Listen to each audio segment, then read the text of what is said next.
Hello everyone and welcome to Build Up to a Good Game. An hour and 5 minutes away from kickoff as West Ham United take on Aston Villa this afternoon. Big game for both teams really, but a massive game for West Ham if we want to stay in contention for the European spot via the Premier League this season.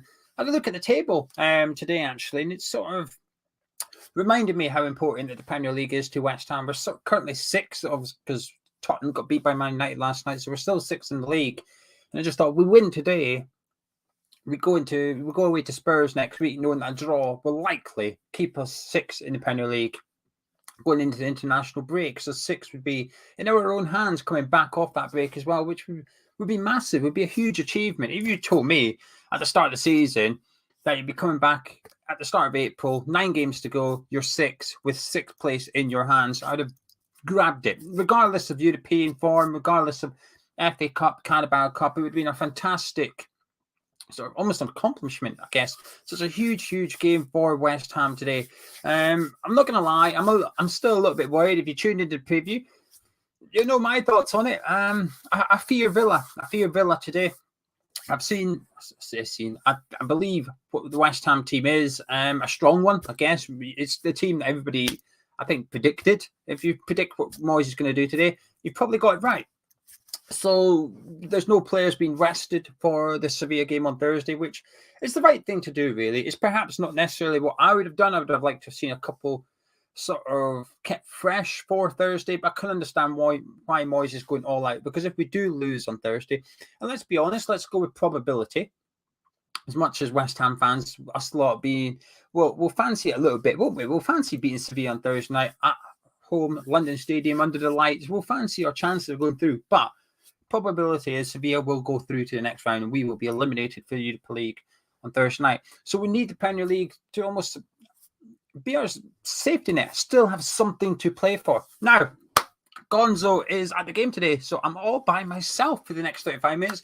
So I'll be interacting with the live chat plenty today, so make sure you're getting involved. Hello, everybody. Thank you for joining me. Let's kick this off by getting you all to go and like the video. Charlie is the one that usually drums up the thumbs up on the video, but I'm going to do it today as well. So get clicking that like button and subscribe if you're new to the channel. Let's see what you're saying before we get the official lineups in a couple of minutes' time. Hammer from Devon says this is going to be a tough game. Their form compared to ours is so different. They have been putting teams to the sword. We are struggling to score. I think, I could be wrong, I think we've scored 1 goal from open play in the last 6 games. It's not good, is it? They've obviously won 3 on bounce, scoring 9 goals, conceding none. But before Gerrard put this 4-3-1-2 formation together, so ignore the last 3 games, they'd only won 1 in 9. So they're definitely not blowing teams away or anything like that. They've just sort of worked out now how to get the best at Coutinho. I think we're struggling. Michael says Moyes has left him so thin, but he barely has any options to change or rest anyone. John says that it's going to be a tough game. We need it not to be a defensive game. Jazz, I want to see a few players rested. You want to see Areola, Johnson, Dawson, Souček. Well, you're getting one of those players have been rested. Irish Tommy says Moyes doesn't tend to rest them. He expects them to handle the schedule. Unsure, John. If he does, I'm sure you'll try and tune in as well. The chance of getting Rashford and Lingard. Rashford, no. I don't see us getting Rashford at all. He's on big wages at Old Trafford. As for Lingard, I'll get an update. I'll get an update this week. Right. I haven't got an update for a little while. I've sort of just left it be for obvious reasons, but I will go and get an update this week as to what the deal is for Jesse Lingard. Right, let's have a little look and see what the West Ham team is. I think I've got it right. Because I don't have Charlie in the green room yet, so I've got to do everything. Yes, that's correct. There we go. That's the team. That is the West Ham team this afternoon on your screen now. We've got Lucas Fabianski returning to the sticks. We've got Ben Johnson right back, Anna Caswell left back with a centre-back pairing of Dawson and Zuma. Declan Rice and Thomas Souček partner each other in midfield, along with Fornals, Lanzini, and Said Benrahma, Mikel Antonio up front. So the only 2 changes from the team on Thursday is Fabianski in goal from Areola, and Said Benrahma comes in to replace Nikola Vlasic. So this is the team I think we were expecting from David Moyes, to be honest with you, I think this is the team we're expecting from West Ham this afternoon. There's no surprises there, good or bad. There's no surprises.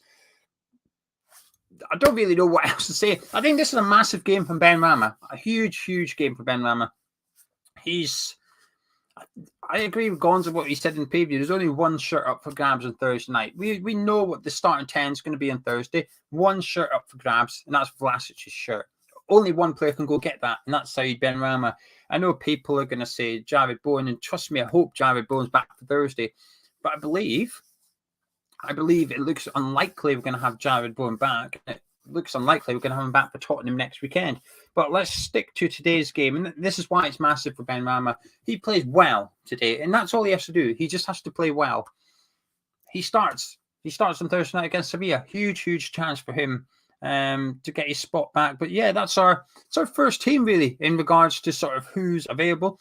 Live chat, I'll get all your thoughts in a minute. Now, I'll read out the bench. Charlie has joined the green room. I can see him in the green room, so he might be working on the other bits and pieces. But right, I'll quickly read out the West Ham bench for you before we take a little look and see what Aston Villa are up to this afternoon. On the bench today, we've got Areola. We've also, I see Charlie's on the ball. Look, he's good, isn't he? We've got Ryan Fredericks. We've got Issa Diop, Arthur Masuaku, Martin Noble, Alex Kral, Armstrong Okaflex, Sonny Perkins, and Andre Yarmolenko. It's good to see Yarmolenko back. Let's put all sort of issues over his footballing ability or his contribution to West Ham to one side for a minute. It is good to see him back. The club have also done right by letting him have as long as he wants away from the club in order to get things sorted, to make sure his family was safe and stuff. So for him to be on the bench today, I have to assume his family are in a good place at the minute, so he's back on the bench. So it's good to see him back there. The bench picks itself, really, doesn't it? It's almost like every available player for West Ham is in the squad today. You know what I mean? We're not missing anyone. Well, we're missing one or two through injury, but everybody that's fit and available is either on the bench or in the starting lineup. You know, it's quite a balanced bench actually, which is a few games. Oh, actually, never noticed this. I forgot about him. Yeah, there is no Vlasic. I assume he's injured. I doubt he's been rested for Thursday night. Let's put it like that. So I'm going to assume Vlasic is injured. So, oh well, there you go, Said Benrahma. That shirt I was talking about, beat up for grabs. It's pretty much yours. Just before we read out the Aston Villa team, I just want to click on this one because I didn't even know they were playing today, to be honest with you. As I said, the Sevilla team is out, and they've rested a few big players. Acuna, Martial, and Nesri are all rested for Sevilla today. And I don't have... I'm not going to apologise for thinking about Thursday already. Jazz, I'm thinking about it. I'm pretty sure that most people, regards to West Ham, are thinking about Thursday already. Tommy says, with nobody getting a rest, I worry about the last 30 minutes against Sevilla. And if it goes to extra time. Phil says our crossing success rate is only 20%.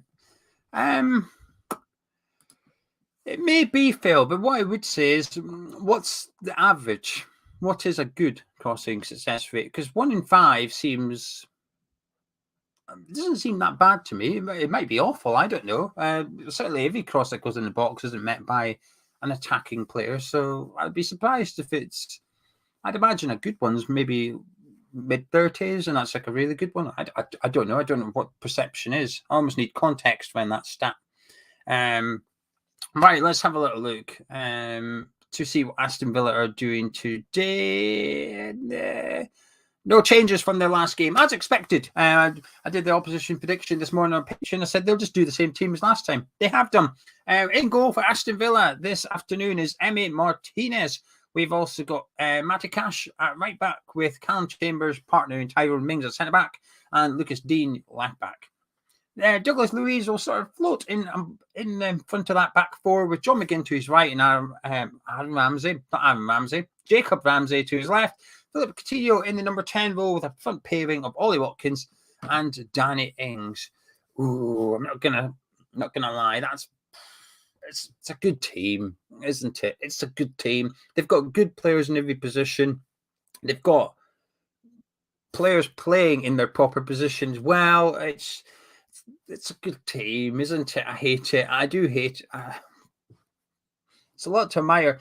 A good goalkeeper, a right back that's in tremendous form at the minute in Matty Cash. He's almost sort of been overshadowed by the form of Coutinho. I'll tell you what, though, their centre-backs are there to be got at. Their centre-backs are there. I'm not a big fan of Tyrone Mings. I think Konsa's the better centre-back. You know, Trent Chambers has come in and took Konsa's place, and Chambers has looked good in the last few games, admittedly. A really good goal against Leeds during the week. A really good sort of pre-assist. I don't quite like that term, but some pre-assists are worthy of being called that. That was worthy of it, with outside of his foot lofting over the top of Coutinho. Their centre-backs are there to be got at. But apart from that, it's a bloody well-balanced team. A very narrow team, though, in the last few weeks. Aston Villa, very, very narrow, very compact, down the middle of the pitch. So this is where our fullbacks are going to be key today to get forward. We've got to get Creswell and Johnson up that pitch because they don't have any natural wingers. Their centre-backs, though, are going to cause us issues, aren't they? Ings and Watkins, I almost call them wings. I might just call them wings for the afternoon. That's the partnership name. Wings is going to cause us problems today. We've seen with the likes of Leeds recently that if you come down the middle against West Ham, you're not doing too bad. You'll do all right if you come down the middle. I don't like strike partnerships against our defence, regardless of who our defence is. We just can't cope with Southampton. Shane Long and who was that other guy? Adam Armstrong. They caused us problems. Shane Long caused us problems. Brentford, Tony, and Mbeumo. I'm aware I'm going back quite early on the season, but there's not that many teams play with two strikers these days. Villa do. That's going to cause us problems. Right. I'm going to quickly have a little look at the bench of Aston Villa today, and we'll see what you guys are saying, and we'll get a little bet together again. And the bench for Villa today, in no order, is Morgan Sanson. Leon Bailey is back on the bench. Emi Buendia, as well as Konsa. They've also got Olsen, Traore, Ashley Young. They've got Erogbunam. Don't know who he is. Tim Erogbunam. Don't know. And then they've got Chukwuemeka, who is going to be a top player by the sounds of it. There's not that many players you've heard of that before they play senior football. I always say this, like Phil Foden. We all knew about Phil Foden before he played for Man City. He's a bit the same for Aston Villa, really. But anyway, there's the Villa team. Let's see what you guys are saying, and we'll have a little chit-chat.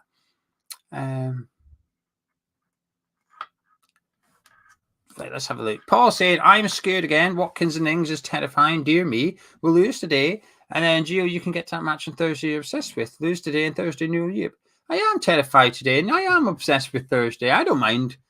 Yeah, of course I'm obsessed with Thursday. It's the last 16-year league. Why would I not be obsessed with that game? And yes, Ings and Watkins do terrify me. I think at least one of them will score today. They're two good strikers. Joseph says the squad looks good. He's concerned it's too strong, which might affect our performance on Thursday. Phil says we are creating enough chances, which is the hardest part. Attackers just need confidence boost and not to take unnecessary touches in the box. Lewis says if we could get a win today, it would massively fill us with confidence for Thursday. Lewis, don't be obsessed with Thursday. Not allowed to be obsessed with Thursday. Iron says only Moyes to blame to put in this situation, and the bench is not very good. Irish Tommy says, been a while since we've had a convincing win. We'd love to see us flex our muscles today. We'd love to see Uncle Flex as well. Clayton's asking why we were never in for Cash, Dean and Martinez. Well, I think the first part explains the second part, really. We don't have the cash for Dean or Martinez. As for Matty Cash, I think we balked at the price, didn't we? I think we were in for him, and then we sort of bottled it. They said 15 million or whatever, and we no thank you. Looks quite cheap now, doesn't it? Chairs. It's just a little black office chair. I want a nice fancy one. I was going to get a nice fancy one not long ago. Around about Christmas time, I thought, what could I put on my Christmas wish list? And I thought a nice chair with a bit of a headrest. Not that I'd ever use it, but just sort of looked good and was comfier. And I saw the price of them and closed that down straight away. I decided I'll just put up with this little crappy chair. It's fine. Who needs back pain? Who's worried about a little bit of spine discomfort? It's all right. Clayton says we need a left-sided centre-back and one who's capable of passing and bringing the ball out. So where is Diop? hoofing it, just gives it back to the opposition. Raja says that a guy like Souček performs rubbish week in, week out. Moyes doesn't say anything, but when Ben Rama isn't performing, makes a commotion. Hammers from Devon says West Ham to win 2-1. Ben Rama and Finals to score. Watkins for them. 30 booking points, 5 corners each team. Oh, you're doing bet stuff. Yeah, we'll get on to the bet stuff in a minute. If I get straight into that, then I'm in the live chat for 20 odd minutes. I thought I'd mix it up a little bit. Brad, last time out we beat them 4-1. The reason was Bourne. So this week we're without him, and this just reads bad news. Not really fussed about today, says Alan. That'll probably change when the game starts, but he's also only obsessed with Thursday. Disgusting. Lewis says, Moyes didn't want to strengthen the squad, so bloody use the Finnish players and give a couple of youngsters a go. What's he got to lose? It doesn't work, so be it. Ben says, you've got a feel I'm going to see a red card. Oh, we've not done You Heard It Here First. We'll do that, actually. We'll do a bit of You Heard It Here First later on in the show as well, actually. We've got the Australian referee today, Gillett, who's quite card happy, actually. So a red card may be on the cards. Michael, Alexi, Souček, and Antonio taken off after an hour if the score permits. Big ask, but we are running them into the ground. If Flex doesn't get minutes now, then when? I don't think today is the right game to give Flex minutes, to be honest with you. I think we've missed the opportunity. I think we've had a few games in the past where we could have played him. I'm not sure about today. It's almost too late, really. I think it's almost like a token gesture. If he comes on let's just say he came on the pitch today, played well, then what? We're going to see him on Thursday? No, not really. A hammock? No, it's the walls are rubbish here. Look. Well, that's not a good example. It's just, it wouldn't hold me up. I'm too big and fat these days. I blame lockdown, but basically the walls would collapse if I lay on a hammock in this place. Oh, Finals play left wing back. I hope not. We might do. We might go 3 centre backs actually to accommodate their 2 strikers to try and outnumber them, because at the minute if we play 4 at the back, it is a 2-on-2, isn't it? So we may play fullbacks. I don't know, to be honest with you. I thought against Liverpool we were playing. Against Sevilla it was 3 at the back when I saw the lineups, and it wasn't. So I'm not going to Scooby what Moyes is doing anymore in terms of formation.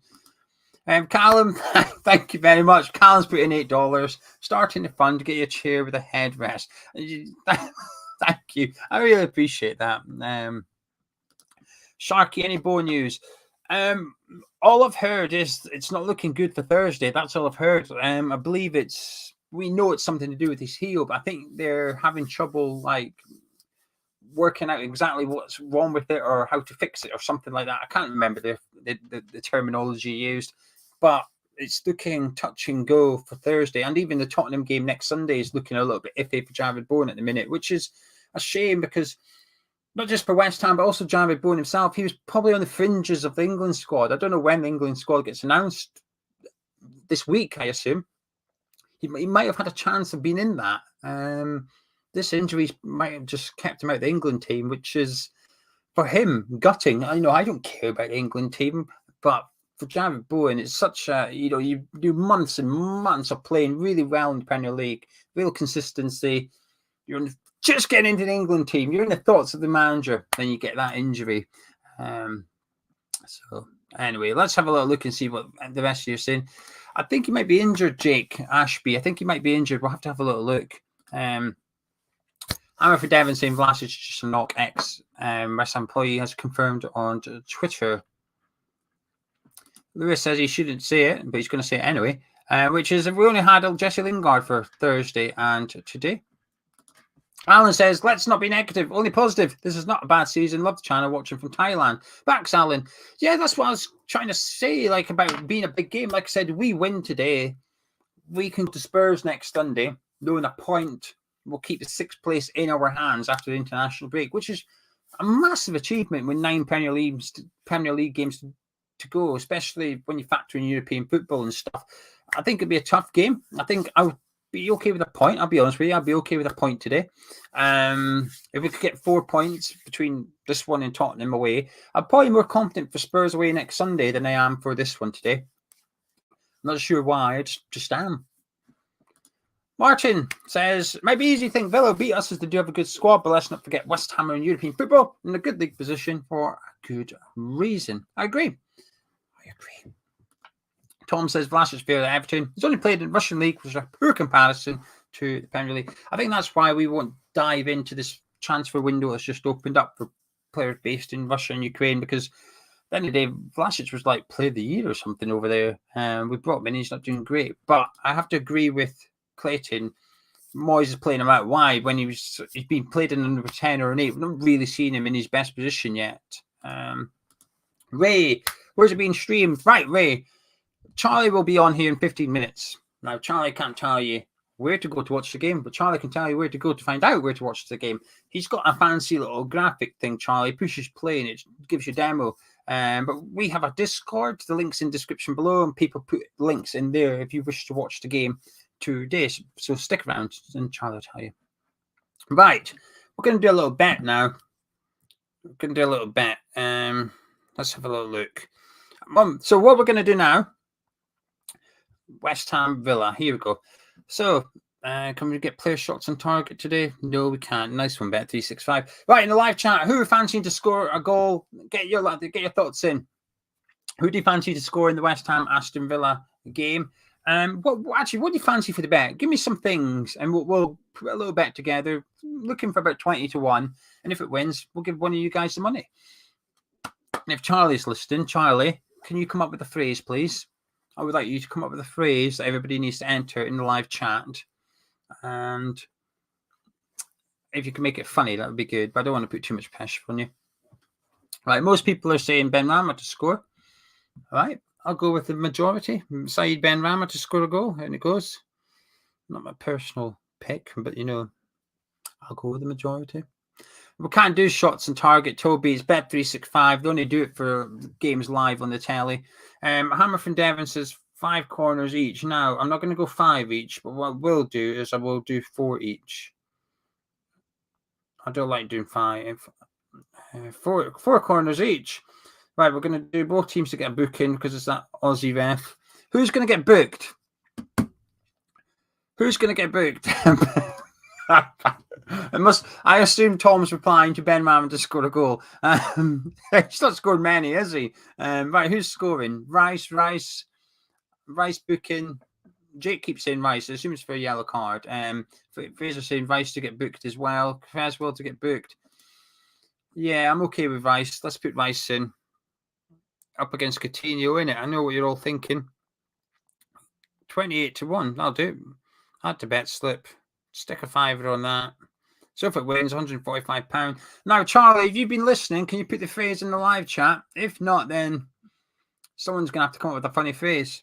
But basically, if this bet wins, if Saeed Benrahma scores a goal, if Declan Rice gets booked, Aston Villa get a yellow card, doesn't matter who, anyone to get booked for Aston Villa, and both teams get 4 or more corners each, someone will get 150 quid from Hammer's chat. Right, Charlie's not put a funny phrase into the live chat. So, can someone put a funny phrase in the live chat? I can't think of any players that we could use. I don't know. I'll wait till someone to chuck one in, and then I'll just click on something, and that'll be it to the live chat. And hopefully, we can win some money. I'm not going to lie. I quite like the bet, bar the Benrahma goal. I'm unsure on that because basically your bet's only an hour long, isn't it? Your bet's a 60-minute bet because of the Benrahma goal. If he's not scored by the hour mark, your bet's knackered. Saying that, we don't really have any attacking players on the bench with no Vlasic, do we? Yeah, okay, let's go with that one. I'm okay with this one. There's no sexual innuendos since Gonzo's not here. Cash in our pocket. No, this one. This is the phrase. Cash Ing's hand. I like that one. Well done, Collingwood. That's a double pun there. Let's get it in. In the live chat, put in the phrase Cash Ing's hand, and you entered in. And if that bet wins, I'll give one of you guys 150 quid. Simple as that. Right, what am I thinking? West Ham teams, do you know something? Both teams are predictable. There's no excuses from either manager today, really. This is the West Ham team we expected. This is the Aston Villa team we expected. I would like to see us have a game plan for Philippe Coutinho. I don't think there's that many players in the Premier League it's worth man marking. You can't do it against, when you play Man City or Chelsea or Liverpool, you can't mark any of those players. You just can't, because the rest of the players are too good. You stick 2 on Salah, that's fine. Alexander-Arnold comes along and uses the space. So you can't do it for those ones. But when you play someone like Aston Villa, we saw it with the Jack Grealish thing the season before last, where we doubled up on Jack Grealish with Ryan Fredericks. It worked because it's worth doing. And I think with Coutinho and Aston Villa, I think it's worth doing that again. If you stop Coutinho, you stop a hell of a lot from Aston Villa. And there's no shame in that. I'm not calling them a one-man team with that. But Coutinho's just that good. It's like when we had Dimitri Payet. It wasn't all about Dimitri Payet. We had Lanzini. We had the likes of Antonio when he was playing right wing. We played well. But it was worth doubling up on Dimitri Payet. And I just think it's the same for Coutinho today with Villa. It's worth trying to man-mark him out the game, get someone up against him. I agree. Someone needs to get hold of him, whether it's him or Souček. One of them needs to get hold of him. Scott's information's a bit different than what he had thought, 4-3-3. Our one, it might be. I don't know. It could be 4-3-3. It could be 4-2-3-1, but it could also be 3-5. 3-4-3 with like Fornals and Johnson sort of left and right wing back kind of positions kind of thing. I don't know. There's 3 different formations West Ham could play today. But what we do know is Villa's going to be 4-3-1-2. We know that. And Jimmy says Moyes will be shaking at their front 3. I'm shaking at their front 3, to be honest with you. I'm worried about it. I got a row from somebody for worrying about it, for praising their team a bit too much, but I think they've got a bloody good team. It's fine. Scott saying that Elise was in midfield for the under-23s last night. I wonder if they are trying to pull a vice with him. It's possible. It's possible. When I spoke to Dimitri Halako, how do you pronounce his second name? He used to be the under-23s manager. He left in November. And he was saying that often Moyes would ask him to do something in the under-23s. He'd say, can you play this player there? Can you do this? Can you do that? And he would implement it every single time because it was about getting them ready for the first team. So it's quite possible David Moyes has said to the current under-23s manager, can you play Elise in centre midfield so we can have a little look at him at centre midfield for the 23s and see if he can move up? He's definitely good on the ball, Elise, isn't he? He's a really good ball-playing centre-back. He's physically big enough for the Premier League probably as well, so I can see why. I could get why they'd maybe try him out in the 23s. Right, let's have a look. See what you're all saying now. You've all entered the bet. Get your thoughts in. It could be about the West Ham team, the Aston Villa team, how you see the game going. Not score predictions yet, but get everything else into the live chat. Let's have a little look. Buga says this is one of the best seasons we've had in years. Loving every minute. It's the best one since last season. But yeah, I know what you're saying. I'm just trying to be funny. It wasn't really funny. Andrew says we must win this. His ex-wife is a Villa fan, so we must win. Agree. Evans much preferred our chances going up against Konsa and Haas in the back line. Well, I think you could say that about most teams' 3rd and 4th choice centre-backs, surely. Fraser says, not confident today. Just can't see us scoring. Moyes preferred small squad, bites us in the backside again today. It's so frustrating. Young Jake says, a massive game for Ben Rama. Needs to turn up today. While Dylan is rooting to do it for Andrew's ex-wife. Do it for Andrew's ex-wife. Come on, you irons. No, his ex-wife's a Villa fan. Andrew's a West Ham fan. Not for his wife, for him. For him. Where are we? Here we go. Hammer down under. Okoflex does great for the 23s. We'll never know how good if Moyes doesn't give him a decent run in the main team. Lewis says if we had a bigger squad, today's game would be an addition for those who will make the team on Thursday, but we already know the starting 11, which isn't good. Irish Tommy. I think we'll play well, more than hold our own, but I worry about our finishing. Won't surprise me if we don't get the result we deserve. Devin says, I feel the last couple of games we've had some good chances, waste them. Today is the day we convert. There we go. The day we convert. Thank you. I was trying to quickly work out what you meant. David says it's raining. Do you think well the weather will help or hinder us? I don't know, to be honest with you, David. I'm not too sure. Matthew says this game feels quite huge. If we can get a win, takes pressure off the Spurs game next week. I completely agree. I think this is a massive game for us. I said at the very start, it's a big game for both here. I don't think it is. I don't think it's a big game for Aston Villa. They're not going to get European football. They're not going to get relegated. They're sort of like a bit like Brighton to some extent. Brighton's hot form at the minute is horrific. They're sort of the first on the beach team. I wouldn't be surprised if the likes of Southampton and Villa are next teams to be on the beach, where it's just dead rubbers between now and the end of the season. But for us, it's huge. We can get 4 points from today and Tottenham away next Sunday. You've got to fancy us to finish in the top 6. You have to. Massive, massive game for us for today. Lawrence says we are due a high-scoring win. Well, David says he's corrected his mistake. Derek says our poor scoring form has to end sometime. Why not today? That's fair. What I will say is that while we not scored loads recently, we've been creating the chances, haven't we? We created a couple of good chances against Sevilla. We created 3 or 4 good chances against Liverpool at Anfield. So we are doing the hard bit, which is the creativity side of things. And there is some players in our team in really good form at the minute. I think Antonio's been in good form in the last few weeks. I think he's looked really good. I would like to see him sub today. Not necessarily because of Sevilla, partly because of Sevilla on Thursday, because I think the last few games, while he's played well, he's looked a little bit tired in the last 10, 15, 20 minutes, which is fine. You know, he's given 100% for 70 minutes of the game. He is going to tire. But let's get him off when he's knackered and get some fresh legs on there as well. Help him out a little bit. So I agree with, to some extent as to what Derek's saying. It's got to end, but also we are creating chances. Steve says, really good show, Gonzo. I'm sure Gonzo will appreciate that. My name's Gio. He had a 50-50, Steve. He had a 50-50. Gad says, I'm not confident at all. I'm hopeful. But I think West Ham will slip. Squad depth issues like last season. De Pablo says 2 home games, 2 wins. That would be dreamy, wouldn't it?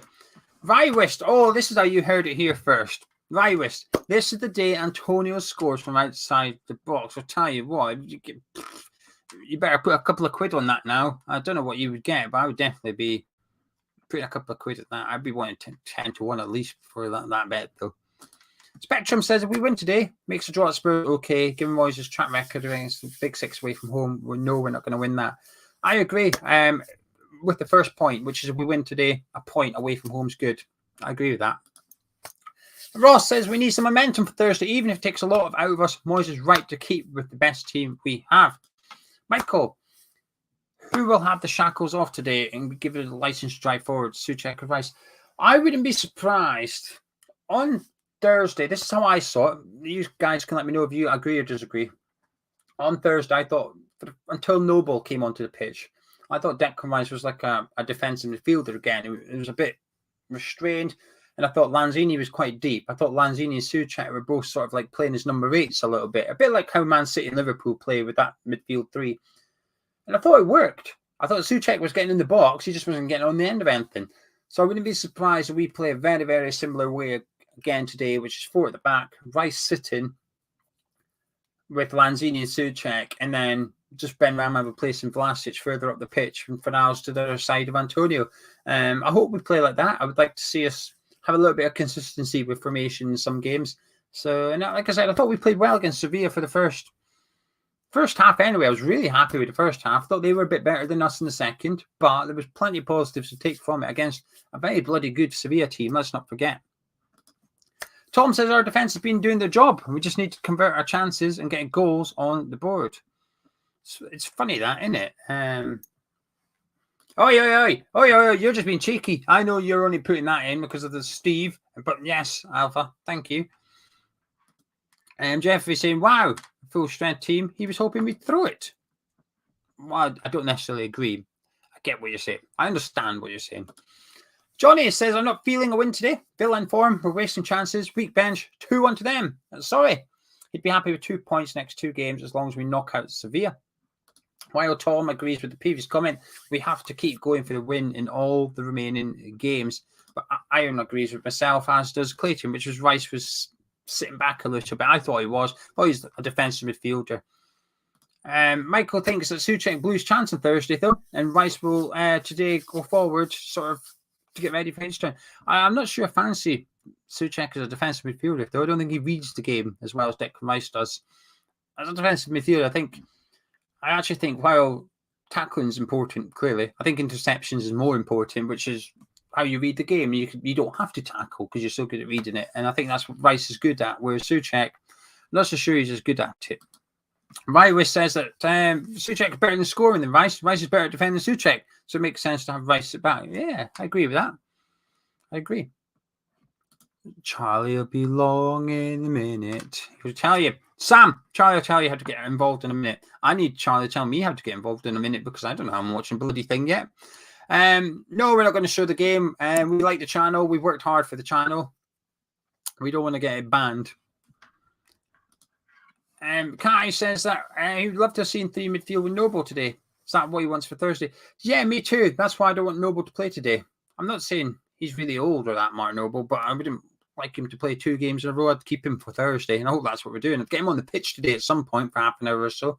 But I'd sort of keep Mark Noble intact for Thursday. I already know what I want to do for Thursday. So while I'm sitting here complaining that everybody's shirts for Thursday are okay, I've got my 11 in my head already, regardless of how today goes, to be honest with you. So I am guilty of it as well. And spoiler, it involves Mark Noble. I'll tell you who it does involve, though. Thomas Souček. Dylan says that Gonzo, where's Gio today? Oh, another cheeky little bugger. Gonzo's at the game. He's there. He was going to go to the Newcastle one because it was his son's birthday, so he was going to take his son, and then the storm, wasn't it? So the trains got cancelled, so he went to today instead.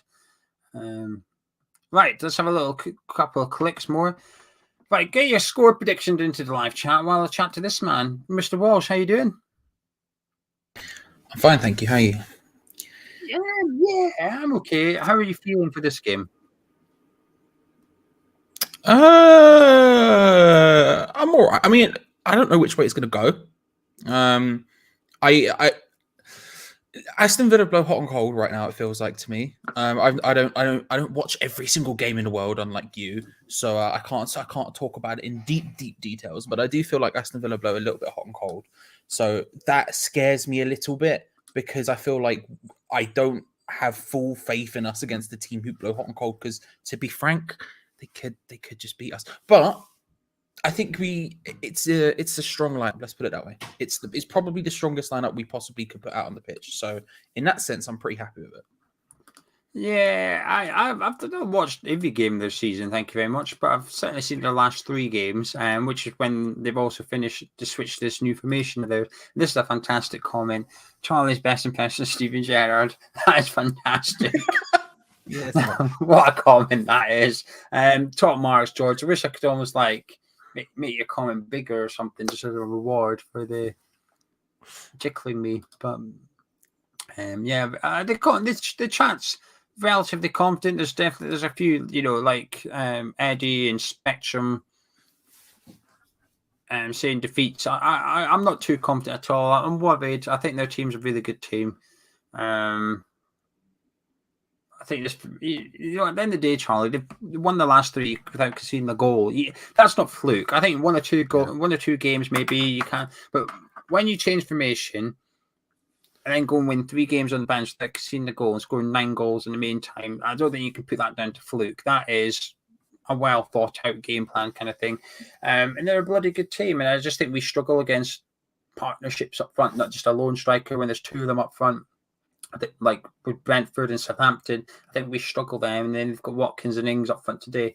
But they're not unbeatable. This is what I'm trying to say to add context. While I've just been praising them loads, prior to that 3 games on the win, they went 1 win in 9. So it's not been plain sailing for Steven Gerrard. He's not gone in and waved the magic wand. Everything's been fantastic. Yeah. It's taken him a little while to get into this winning streak, but it's got to come to an end at some point. And we've been creating chances recently. In the last few games we're just not being taken. I mean, we've got to sort that out today a little bit, and that's what Nick said. Today's the day we need to step up, get on front foot, start scoring goals, and get confidence up. But there's plenty of confidence in live chat, but I think there's also a lot of nerves. Gans saying 2-0 them as well.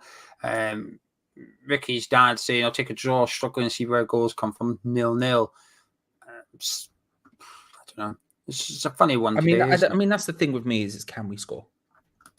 Like that's the one thing. Like I feel like we've got a flow together in a sort of if you were to split the team into two halves, I feel like defensively we're relatively in form. I think just up front we just don't have. It's not clicking right now. It's not. Which is funny.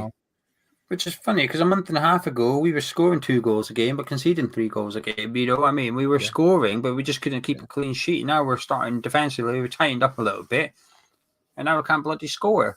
And I don't think it's necessarily a shift of. I don't think Moyes has gone defensively, to be honest with you. As much, I think I'll be the first person to criticise Moyes if it was him. But it's not him. He's not changed the team to go to try and keep clean sheets of that. We're still playing with plenty of attacking players on the pitch.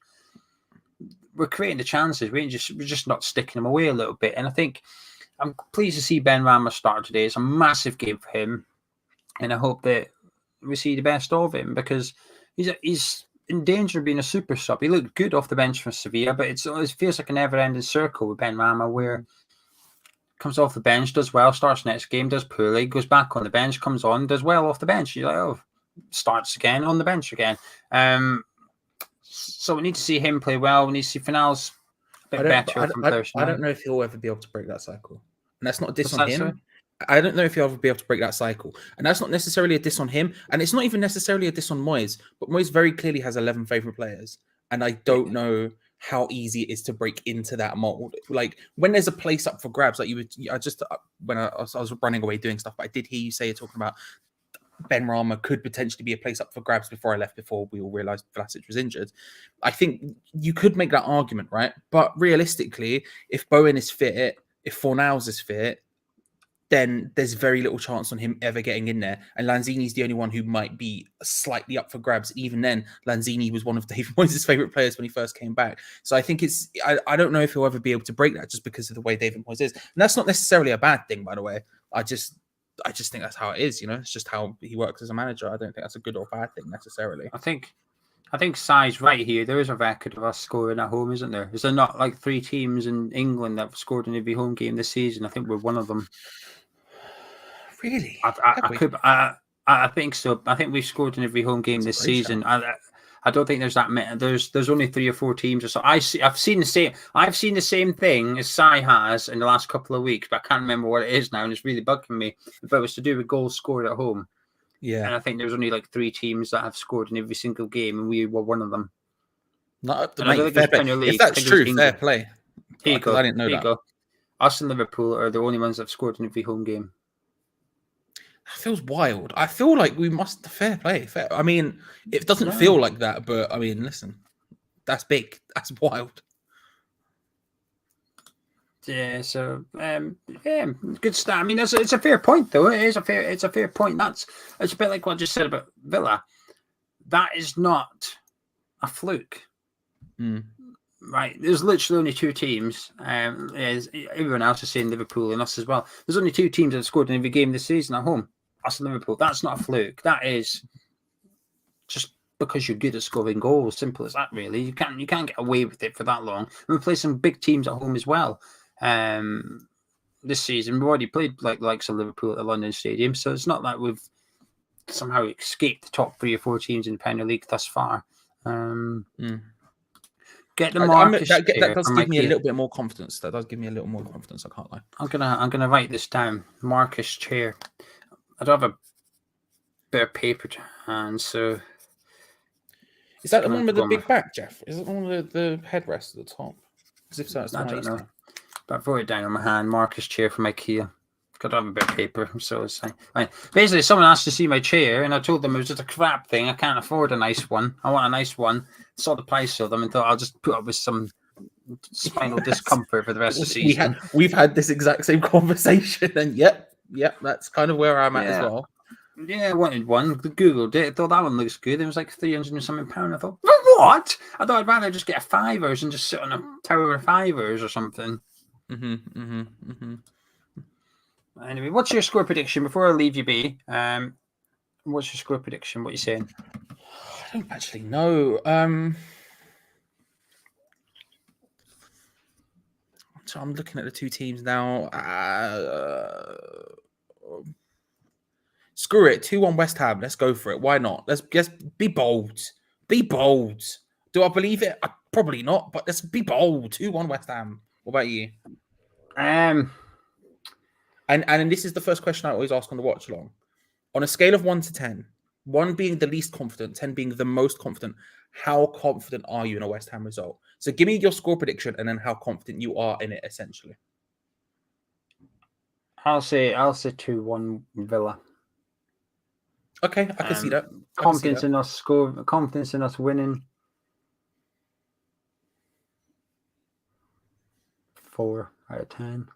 We've definitely got a chance. Listen, I'm not saying it's not dead certain Villa's going to win. If we turn up, if both teams play 10 out of 10, I think we might win because not necessarily better individual players, but I think we're a better team. You know, Moyes has had longer with his team. Yeah, I agree with that. Gerrard's still working things out a little bit, and while they have been good, their wins did come against Southampton, who were in really good form until they played Villa, funnily enough, and Brighton, who are crap at the minute, and Leeds, who are also crap at the minute. So Villa's opposition in the last 3 games, 2 of them are in terrible form, and Southampton got beat by Villa, but they also lost another game as well since then. I can't remember who it was against, but it was not very good. It was a poor game to lose, Southampton.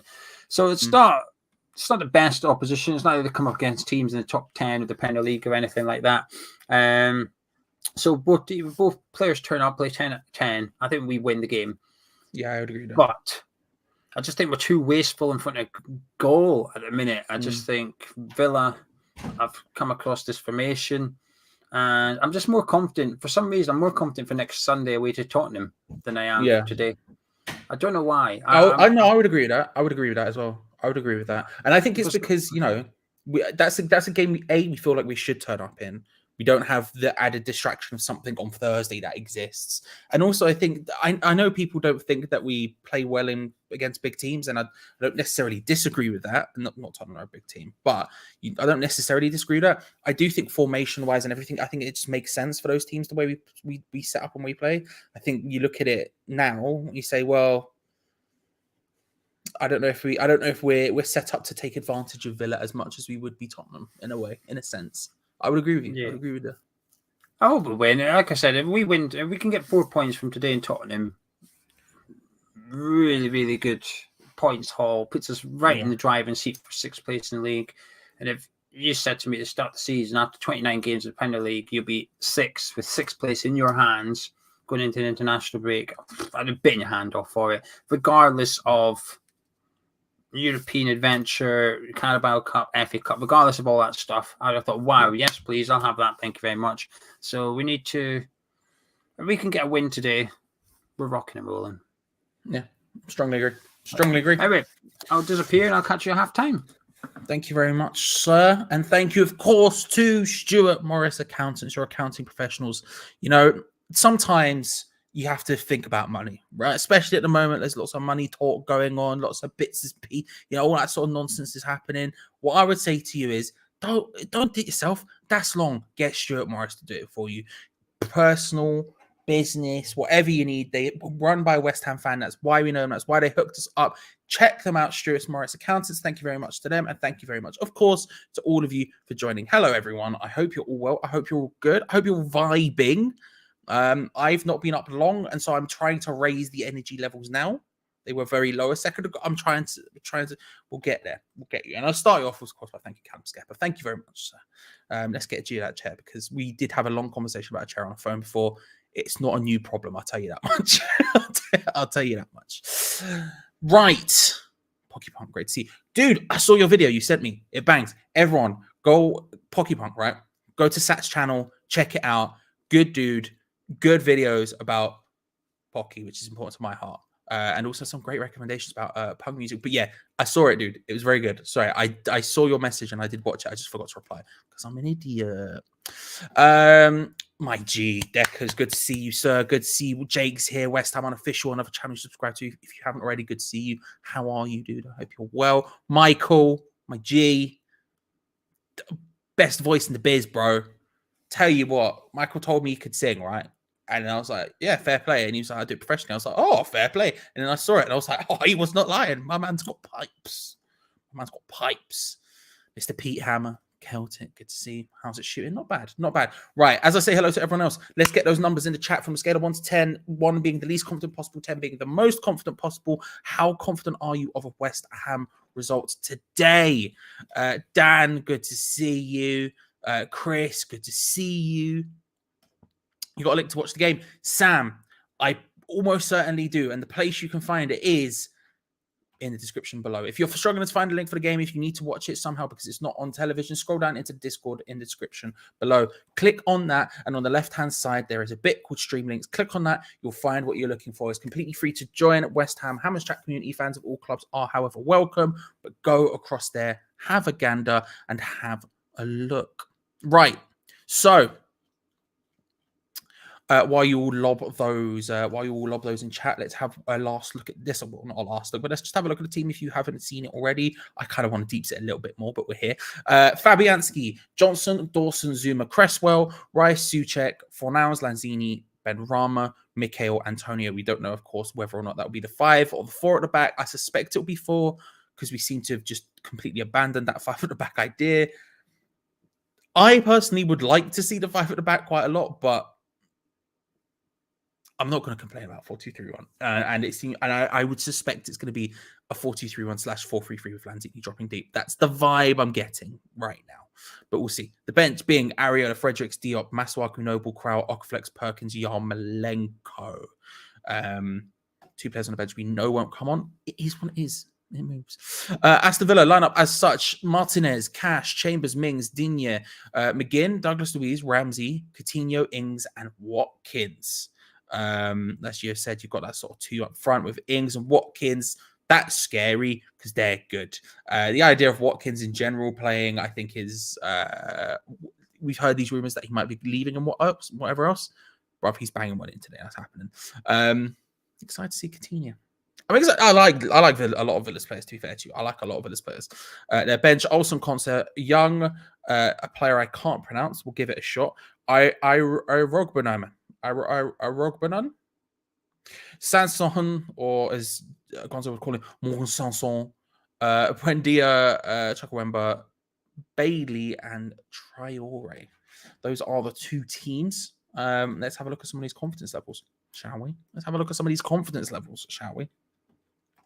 Crowd hat trick, 1,000 to 1 sticker pack. Yes, get in there, Jamie. That's what I'm saying. Chumbawamba. 7. Big plays. By the way, if anyone is looking for stream, like I say, link in the description, go to Discord. It will come eventually. I don't know if it's there yet. I haven't had time to look. Like I said, I practically just woken up. But Ben and Ginge and Henry and everyone else over on the Discord will be checking out. Other thing to say, hey, if you want to get involved with score predictions in the Discord, definitely go do that. Lovely stuff there, working out on that thing.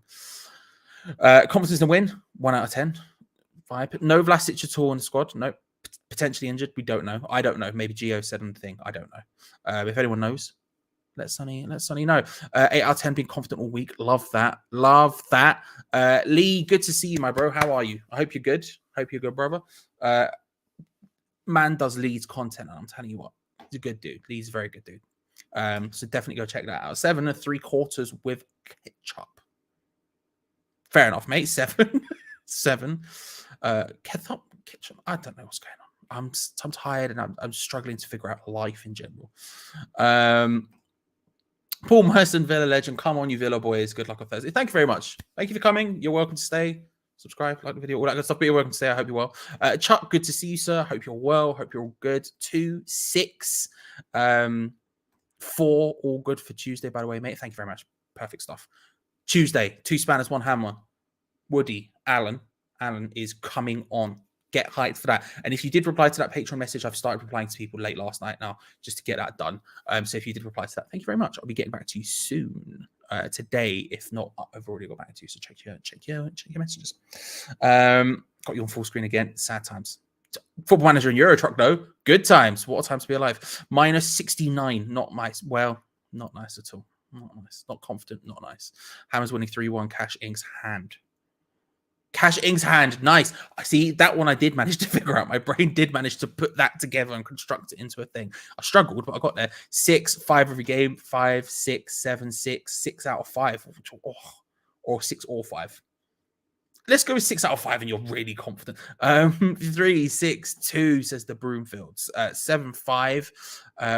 Will Benny be playing on the right?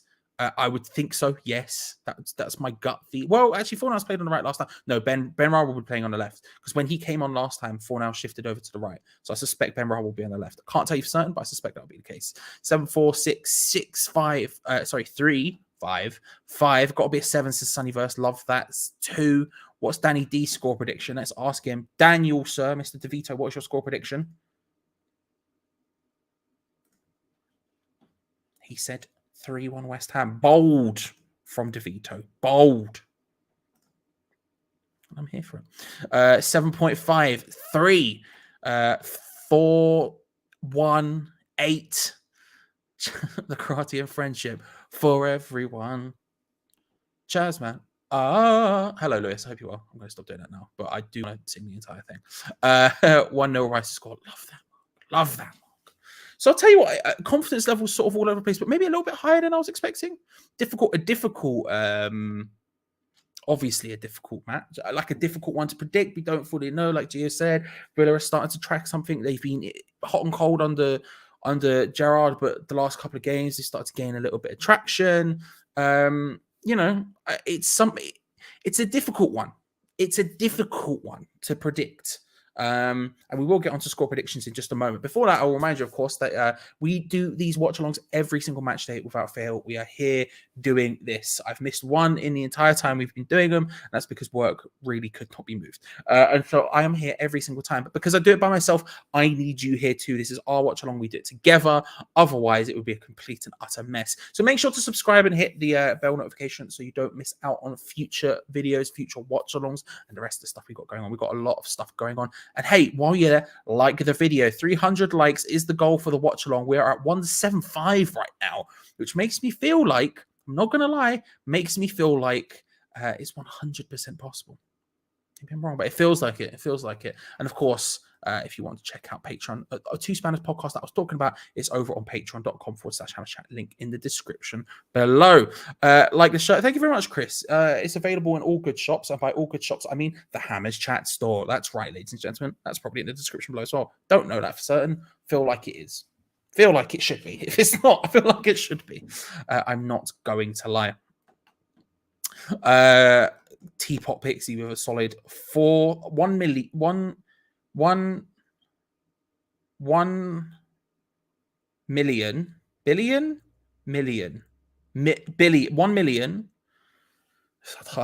My God, 1,458,000. No, it's a lot. It's a big number. I give up. My brain can't just. It can't. It wants to, but it can't.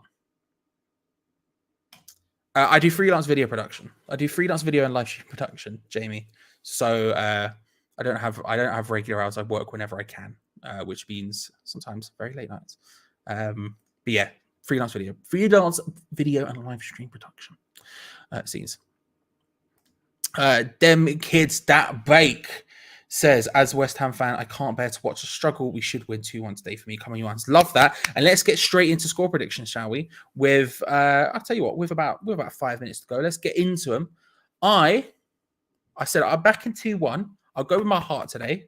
You know, I try to go with my head usually, but I'm going to go with my heart. I'm going to say 2-1. I'm going to back the beef, and I'm going to back us gaining a bit more traction going into Thursday. That's the hype here. That's the hype. But let's get those score predictions in, ladies and gentlemen. 1 billion. It was billion because the second I started saying it, I'm an idiot. 100%. It just, I'm just dumb. I'm just dumb. Is the answer. which, you know, not shocking, but I am just dumb. There we go. 1,458,946,890. There we go. Look at that. It would the fact that you could type it out faster than I could say it is an issue. Bad times. Let's have a look at some of these score predictions. It says power through them, last chance to get them in before the match starts. And as we begin to do that, I'll remind you, if you're looking for a place to watch the match, there are places you can look. The life of a freelance baby, it's a problem, bro. It's a problem. It's an issue. Right, let's have a look at some of these score predictions. So we will start here with Glenn with a solid 2-1 to us, 2-1 Hammers, 3-2, 2-1, 2-1, 3-1, 4-2, 2-2, 2-0, 0-0. Back to school. Yeah. Listen. I'm not scoring any points against anyone in the brain department. I'll tell you that much. 2-1 win. The guys we pumped up for Thursday's game. Love that. I love that. Nothing is fun. Well, sometimes stuff is fun, but nothing is fun. Just and to be honest with you, the Broomfields, whoever will pay me. So if I ever got the offer, sure, I'll film it, but whatever. 3-0, 3-1, 2-0, 2-1, 2-1. Let's have a little scroll. Scroll. Fancy Sue checked back a couple today. 3-0 to us. James, big.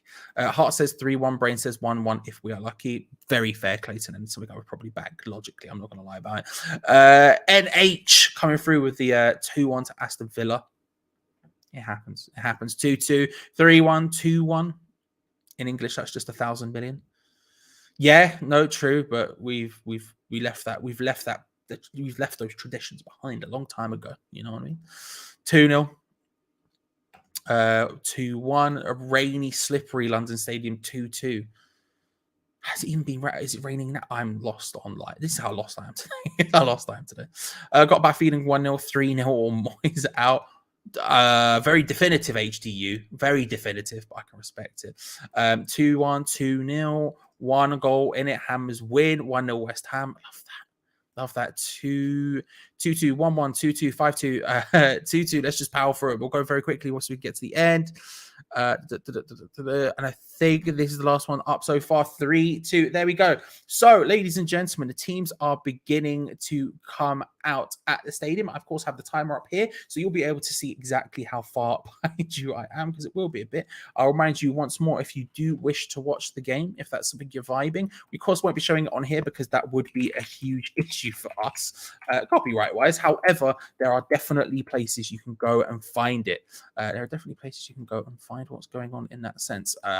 And if you're not looking on there, I'd give you the advice of places like Footy Bite and the like. But ladies and gentlemen, we are just a couple of moments away from kickoff now at the London Stadium. I am currently doing what you're all trying to do, and that's figuring out a way to actually watch the game. We'll get there. Of course, I'm in my home in North Idaho today, so that would be just a case of turning on the television, you would suspect. And it is. And I'm turning it off and on again until it appears. We'll get there as a unit, everyone. We'll get there as a unit. But I will, of course, put the timer up so you know exactly how far behind I am, because as per usual, it will be slightly at least. Right. Where's the thing that I need? That's here. We'll go with this. They are, of course, they have, as people have said, this links have just appeared in the Discord. So hopefully we'll have a look. Have a look when it happens. Good to see you, Onyx. Hope you're well. Hope you're good. Hope you're having a grand old time. USA Network in North Idaho. The same USA Network, which I will, of course, be watching Monday Night Raw on A-Top Mark. That's back now. Let's go, people. Monday, live stream, watch along with the wrestling. Come get involved. If you're only here for the build-up, by the way, thank you very much for coming. I appreciate you very, very much. Thank you very much. Like I say, make sure to subscribe, like the video, all that good stuff. And hey, if you're sticking around, make sure to, because it'll be a grand old time. But we can all hang out together. And have a grand old time. And talk about the match that we're definitely watching. That we're definitely 100% watching. And not Luton versus QPR. Don't know what you're talking about, mate. Don't know what you're talking about, mate. It is not on BT, unfortunately. It is on nothing in the UK. It's not being shown. They are, I would, as always, recommend you picking up a VPN. Or not VPN is useful, an ad block before you do it. But I would always recommend that. Because, you know, it's good practice in general. But when it comes to this kind of stuff, it's always useful to have. But they are. And if you need help, there's always people about in the Discord who would be more than happy to talk you through the process. Malaysian channel is the way forward. You got to respect it. You know what I mean? They out here. They're doing bits. They're doing, it's just wild that you're able to watch it everywhere but the UK. Let's be real. Here we go. Catch you at halftime. English for all. Good to see you. Good to see you. Enjoy yourself. Oh, Lawrence is here. Yes, Lawrence. Hope you're well, bro. Hope you're good. Hope everything is going well in Auburn, Alabama. Hope you're well. So there we go. Right. I now have a thing. Let me pull up the timer. West Ham. Everyone takes the knee. Aston Villa to kick off here at the London Stadium. It's West Ham United versus Aston Villa. And we're underway. Come on, you Irons. Deploy the boys. Big plays. Let's go. I'm nervous. I'm excited. I'm vibing. This broadcast is only authorized to be watched in the United States, apparently. Good luck. I'm in North Idaho. Good afternoon. Good afternoon, Kevin. Hope you are. What is the Discord? Says FSB Gang second. It's a link in the description below. It's a completely free service. It's essentially forums. It's a completely free thing to join. West Ham Hammers chat community. Fans of all clubs are welcome though to get involved. Lots of conversations, lots of lovely conversations to have, but more importantly, stream links do exist on there. I made this cup of tea 45 minutes ago. I'm going to take the first sip. Lukewarm. Max. There we go. Timer. Yeah, look at it go. Danny, on a scale of 1 to 10, how excited are you for the timer? He's very excited. He said 10. Sub bingo. Let's do that. If we're still around. Sub bingo, ladies and gentlemen, is the game where we predict when David Moyes will make his first substitution. I bring it up now because I suspect it will be Ben Rama. My brain is going. I'm going 69 minutes. I'll bring up subs if you haven't seen them. I'm going 69 minutes. Mark Noble for Ben Rama. Yeah, why not? Mark Noble for Ben Rama. 69 minutes. Get involved.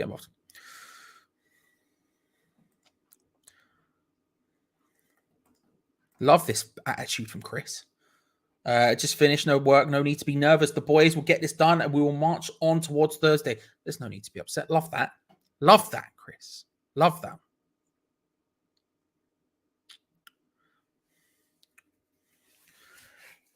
Right, let's deeps in, right? Let's figure out what's going on here. I want to see the formation. Right now, it is a 4-2-3-1. Fornals is out on the right-hand side, Ben Ram on the left, as predicted. That is definitely true. Villa are in control of the ball right now. So the other interesting points, how deep is Lanzini going to get? I mean, all three of the one behind the striker round seem to be quite deep because Aston Villa are in control of the ball in a decent area. That's a good interception from Ben Rama. And my TV, quote-unquote, glitched out there. Throw in for Villa. There we go. Love to see that. Other thing to see who's going to be the most aggressive out of the two in terms of Rice and Souček going forward. My gut says it will be Declan Rice, but we'll see. Whipped across by Matty Cash is a great opportunity for Villa. Danny Ings couldn't quite get the control on the ball. A little miscontrol there from Danny. Miscontrol from Danny. I think it probably hit the defense's foot, to be fair, and he couldn't quite get it. It was Thomas Souček and I think it was Kurt Zuma diving in there, just trying to get a touch, and they do. Takes it away from Danny Ings, who is in an excellent opportunity to score.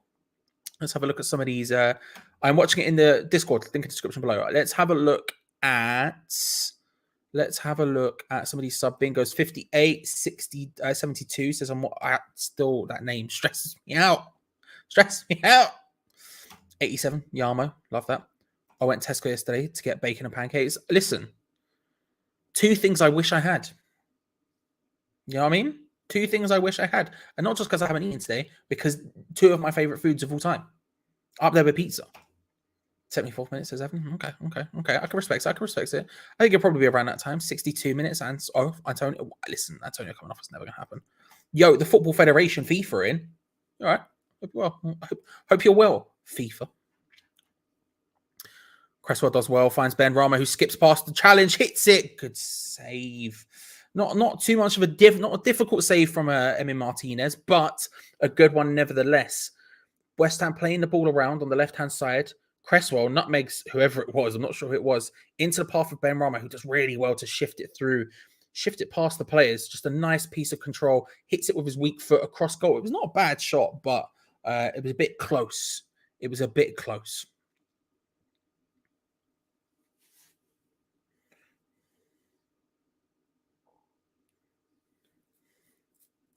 Kurt Zuma doing his stepping out of line thing.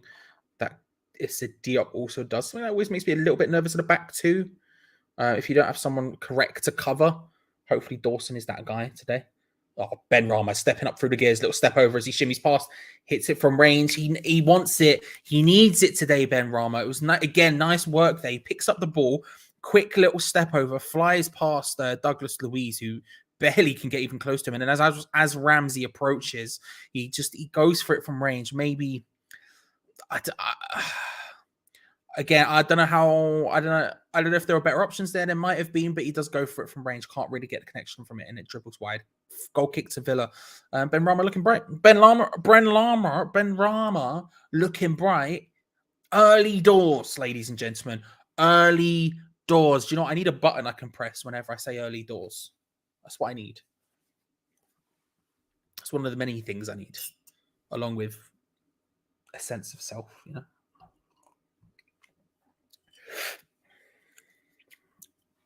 There is a Discord link, I believe. Yeah, Discord. There is a link. There is a link both in the description and in the Discord in stream links. Trust me, but it exists. I can tell you for a fact. About a minute 5 ahead of you. Yeah, good work. I mean, everyone's going to be ahead of me today because you have the delay of watching it in North Idaho, but you also have the delay of just YouTube as well, because there's obviously the delay between when I actually say this and when you see it. You know, so there's always going to be a thing. Hope you stop talking bells today. I think we have one. Not sure. I forgot to check. Again, I've not been up long enough to really figure it out. And we haven't ordered food. I keep forgetting. That's something I should do. Not away from Aston Villa. I was getting a good opportunity. So, yeah. Yes, it was quite bad, actually, to be fair. Thankfully, none I've got on my beautiful... None are on here, so it's fine. But it was an issue. I could put this on Danny. That's something to do at some point in the future. To Villa, play the ball down the right-hand side, look to whip the ball in. Kurt Zuma easily and comfortably headers that ball away. Nice pass by Cresswell out to Ben Rama, who reads it well. Wins a throw-in off Douglas Luiz, who starts shouting. Ben Rama's looking bright today so far. You love to see it. West Ham looking okay. I do like that Villa away kit, the dark blue navy one. I think it's a nice kit. Lanzini through to Mikel Antonio, who just... pass it to the side. Fornals, pass it. He goes for a shot instead. I think there was a better pass on the right-hand side to Ben Johnson there, but he doesn't take it. Fornals. Mikel Antonio, the build-up, by the way. Douglas Luiz comes towards him, and he just sort of goes, no. Arm goes about here. Proper, just like... To be honest with you, if it was the other way around, it probably would have been called as a foul, but it wasn't. And Fornals, I see why he goes for the shot, to be fair. It does open up for him. There was an opportunity for it. He drags it just wide of the left-hand post. I feel like there was a pass on for Ben Johnson. What Ben Johnson would have done with it, I don't know, but I feel like maybe that was the right option to take there. But again, West Ham loading into this game now. Finding pockets of space. Pockets. Lucas Digne is down injured. Oh, you don't see. Looking fresh. They are looking fresh. They're looking so. Have you ever explained this Idaho thing?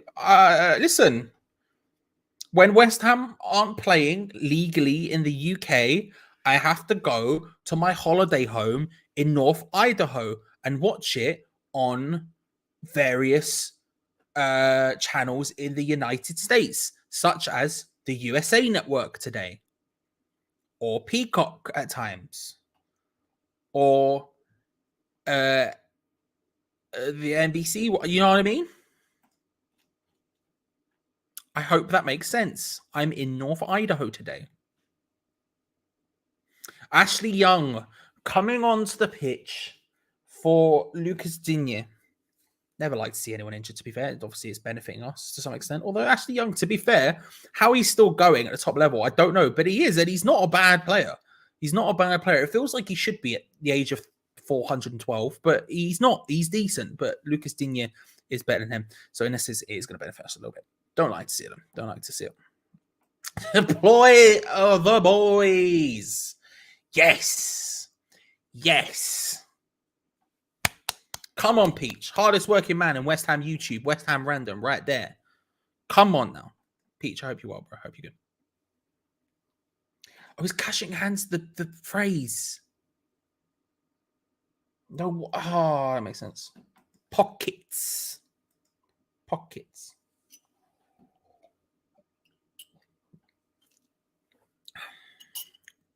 Ben Johnson tried to flick it forward to Pablo Fornals. Can't do it. Just unsurprisingly, Pablo Fornals beaten in the air by Tyrone Mings. Shock. To answer the question from earlier about the idea of who's going further forward, Souček is the one going further forward out of him and Rice so far, which is probably good for me. It's what I think is the better way to go. Sharky, good to see you. I'm all right. How are you? Not too bad. How are you? Sure. Yes. No. Listen. Yes. You know, I'm out here. You know. What Watkins does well, by the way, takes the ball off. Johnson plays it in. Watkins is a great opportunity. Good tackle by Thomas Souček. Last ditch there. Him and Watkins smile at each other. It's good work by Thomas Souček. Covers that well. Reads the game well there.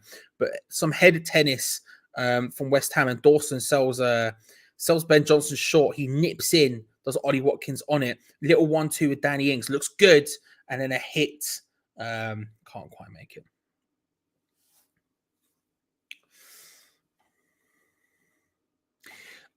Yeah, that's why I say get ad block. There are people around on the Discord. There should be Athers, Ben. It should be around Tom, Athers 32, people like that. Ginge. Should be around Henry. There's people about on the Discord who are smart people, smarter than I, who can explain any help that anyone needs. But I would always, like I say, I'd always recommend getting at least an ad block, because my God, pop-ups it just solves life. I don't want to say ad block because then it means Habershak don't get paid, but also ad block. Do you know what I mean? Do you know what I mean?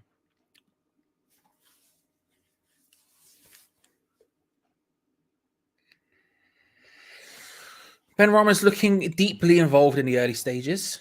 You love to see it. You love to see it.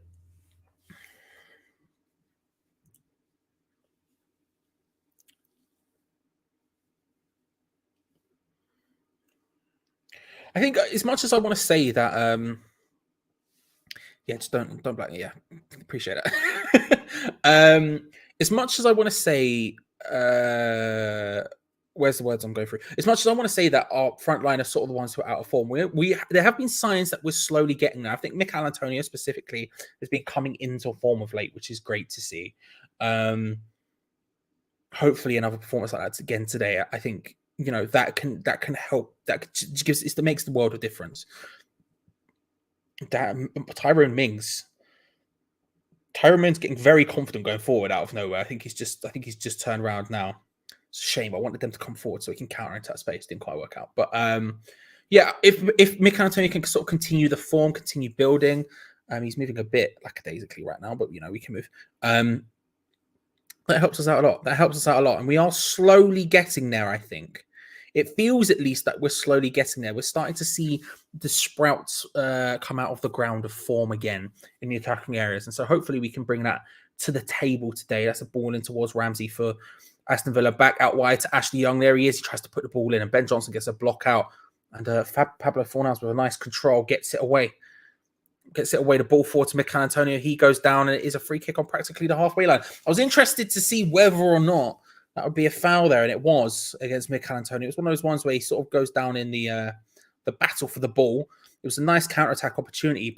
Ball played forward by Pablo Fornals. He's just very good at passing. I don't even know if that's a foul, if I'm being honest with you, but we got one, so I can't complain too much. It's benefited us. Don't really know, but it has benefited us. Bloody hell, Deckers is Alf. How? I'm behind everyone. I don't know how. He is now. Yeah, he never used to be. But over the last sort of when he went to Italy, he developed into a relatively decent left back. He started playing left back when he was in England, but when he went to Italy to play for Inter, I think he was Inter. He started to get left back. So yeah.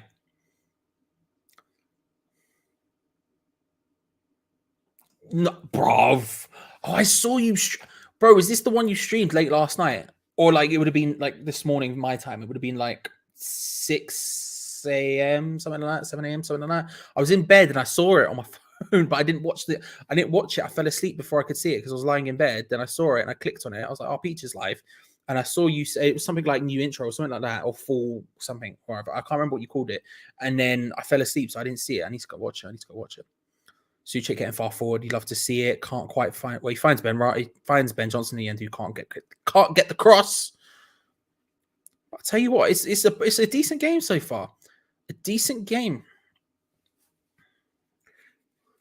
Relatively end to end, finding space for both teams going forwards. No one getting killer chances yet, but shots getting formed.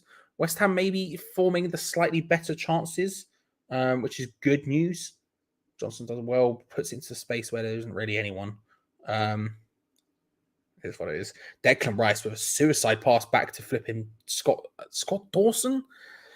Craig Dawson. That's disrespectful from me, of all people. I love the boy. But yeah, a little bit of a suicide pass there. West Ham managed to come away with the balls with Ben Rama out on the left-hand side, now in Villa's half. But what's dangerous? What's dangerous? Again, we're going to have to be careful with those front two, Watkins and Ings. Especially Watkins is so fast. You get a little bit of a sloppy pass, and they could be in instantaneously. Ben Rama trying to take on the players, can't quite make it work, but Lanzini recovers it for him. Cresswell out to Ben Rama. It was a nice idea, doesn't quite work out, and hoofed away by Aston Villa. Declan Rice back to Dawson again, just. Now Danny Ings just flying in. He's working very hard to try and get this one back, Danny Ings. He's putting mad. It's very Robert Snodgrass of him, and he does win it back from Ben Johnson. Oh, Danny Ings goes to ground there. No free kick either way. It felt like for a moment it was going to be a free kick in one of the directions. Fornals finds Suchek. Fornals was asking for the ball back there. Suchek tries to take it around his man. Can't quite manage it. It's going to be a free kick in Aston Villa's favour.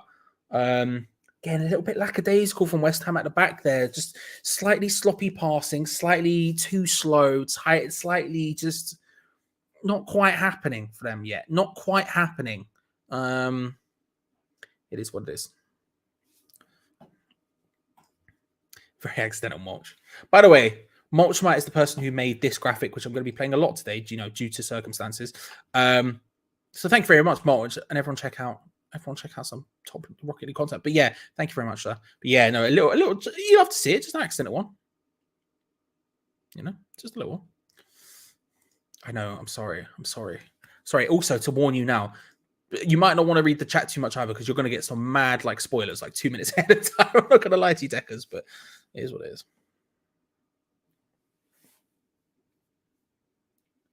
Suchek does well to collect that one, lays it short to Pablo Fornal's first time touch. Back to Suchek, hooks it back across. He's looking for the space for Lanzini, can't quite find him. We're knocking on the door. We're finding space. Do you know what? I'm relatively happy with this performance going forward so far today. We're getting a lot of people in nice areas, and we're finding little opportunities, pockets. We're finding little opportunities, which is fun. And they seem to be sharp and on the ball to some extent. The defensive passing has been somewhat of an issue. Poor work by between Ben Rama, Cresswell, and Antonio there. You can't see him. I thought it was Antonio because he was so far forward. Ings lays it short. Coutinho to Ramsey, who maybe wants to try and take a shot. He's being harried by Pablo Fornals, who does really good defensive work. Danny Ings. It was Coutinho. Bloody hell, that was close. That was very disconcerting. Danny Ings lays it short to Coutinho, plays it out to Ramsey. Now, Ramsey's being harried by Pablo Fornals and Ben Johnson. Does relatively well, but he manages to pull it back really well there. Shout out to Ramsey. He does incredibly well there. Pulls it back across to a Coutinho who's flying on. He tries to just back heel it. The only opportunity he really had to try and get that on target. Tries to back heel it. Kurt Zuma's there to get the block. Fabianski's there as well. But a good opportunity for Aston Villa. Probably their best opportunity so far, maybe. And you're going to get a corner for Aston Villa. John begins to take it. Puts it into a good area, but nodded away easily by Kurt Zuma. No one there. He's able to just confidently get it out. And the ball hoofed back into the box, and Fabianski collects and then plays it quickly to Pablo Fornals. A rare, quick play. Pablo Fornals just under pressure from two people. He's battling for the ball, and John McGinn comes in, collects it, and then plays a huge crossfield diag. You love to see it, but cancelled out well by Aaron Cresswell. Mikel Antonio dropping deep on the left-hand side to collect that one. Declan Rice spreads it across to Pablo Fornals. We're looking for the overlap there for Ben Johnson, who's on it. Thomas Souček on the inside of him. Pablo Fornals approaching down this right-hand side he's playing on today. Tries a crossfield ball. It just doesn't quite work out for him now. I'd back him in those situations. Yes, last game against Sevilla, I thought he was pretty poor. And I think he's playing all right today, but that was a wayward pass. That one was a wayward pass.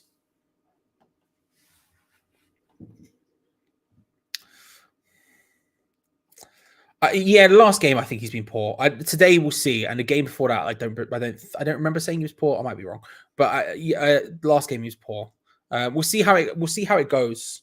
We'll see how the passing goes, but you know.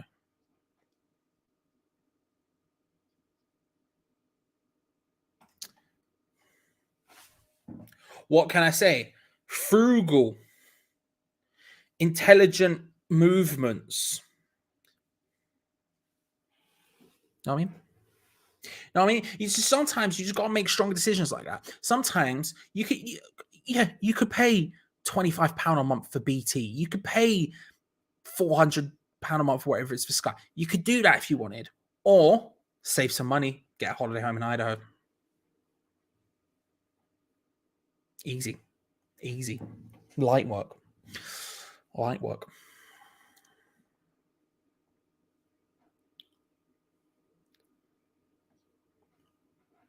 Cresswell plays it down the line nicely to Mikel Antonio. Chambers just, I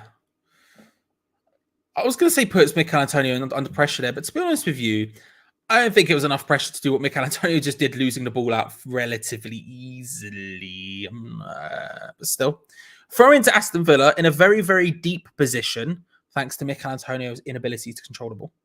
And we'll see. Maybe something will come of this. We're at 241 likes, by the way. Thank you very much, everyone. Thank you very much. We're only 59 away from our target goal for the day. Big plays.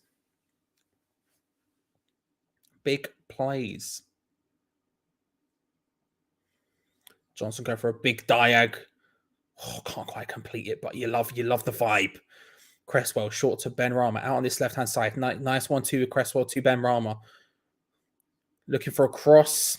It's one of those ones where he's a little bit deep, so he had to try and get the cross in. Fans aren't too happy about that one. The ball came in against the cross in from Syed Ben Rama. It hits thunderously off of Matty Cash's head, who goes down. And the referee stops, despite West Ham being on the ball in a very advantageous attacking position. The referee stops it for a head injury. Disagree with that one. My North Idaho television network is just playing up a little bit. We're back.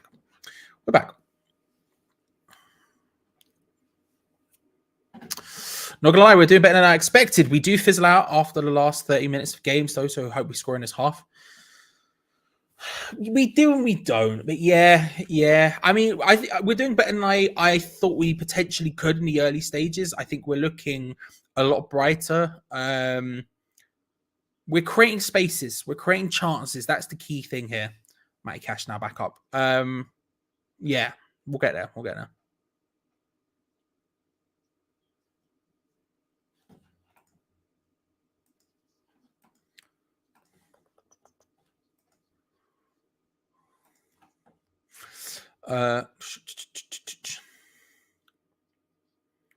My brain is just, I'm getting messages there. My brain is kicking off. Major, there's places you can go. If you want to find it, you can places you can look at. Footy bike. There's places you can find stuff.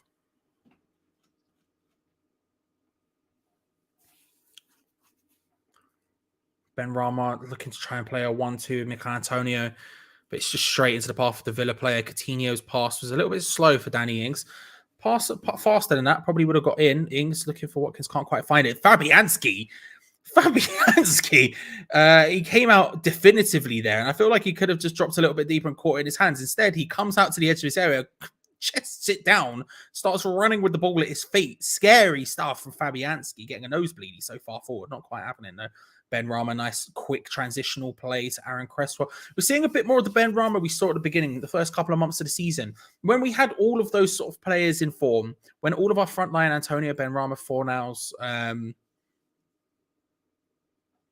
other players, when they were all in form, we sort of saw something that was similar to this. Nice quick transitional passing, nice quick play. We're getting a bit of that. Of course, there he was playing in the number 10 role, but we're getting a bit of it. You'd have to see it. Corner kick for West Ham United. Aaron Cresswell to take it. All of the big boys forward. Dawson, Souček, Zuma, Rice, Antonio's just sort of annoying the defense. We've got a train of boys ready to come into the box. Arm goes raised. It's whipped in. There come the boys. Headed away very easy by Mings. Ashley Young went down holding his head for a second and then got up and got on with his life.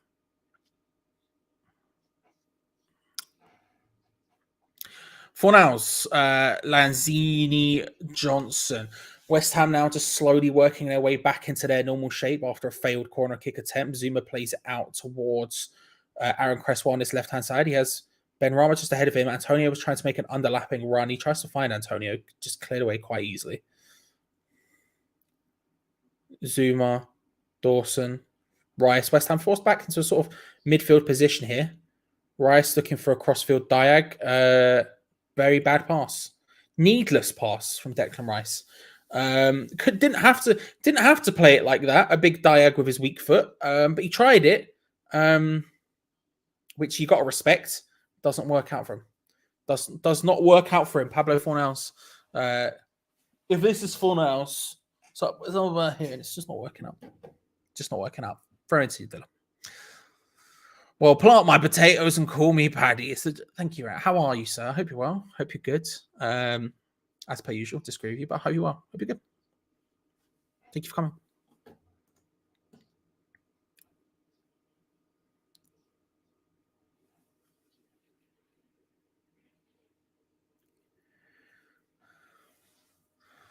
Zuma now going for diag. Listen, it's a diag central today. Lots of just diags being here. I'm all right with that, you know. I do love a diag. Mikel Antonio trying to battle for that one, losing out again. But West Ham win a throw in. Declan Rice takes it quickly to Kurt Zuma, back to Rice. Lays it short this time to Cresswell.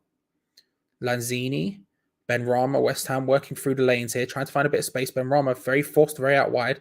Couple of nice step overs, trying to just find a bit of space. Whips it into a really dangerous area. Thomas Souček's there. Can't quite get his head on it. It's a great opportunity to go to come back to Ben Johnson on the right-hand side. Johnson lays it short to Fornals, who tries to put in a cross that's very deep. It doesn't quite work out for us. Cresswell Rice. Back out to Johnson again. Has the option short. He goes into the box again. Souček and Antonio battling for it. Neither can get it there. West Ham again coming once more. Big roar from the crowd. Cresswell out wide to Ben Rama, who takes on, steps through the gears, steps past one. Good recovery tackle in the end there, but the clearance again lands as Cresswell plays it in header. Oh, Thomas Souček, who's in and around the area. Good work, Thomas Souček. He's getting in and around. He's now got a claret and blue headband. You love to see it, but he was getting into a good area there, Thomas Souček. He's staying forward, finding a lot of space, finding a lot of cess, and Villa just could not get it out. Played in, header fired across the box, couldn't quite get there from Thomas Souček. Close and very good work from West Ham, just piling on the pressure. 3 or 4, 5 opportunities in a row there in very quick succession. Never quite finally getting that final hit away, but always just on the verge of doing it. Villa sort of last gasp defending it. Well, but definitely last gasp defending it. Good work from West Ham. Very good work from West Ham.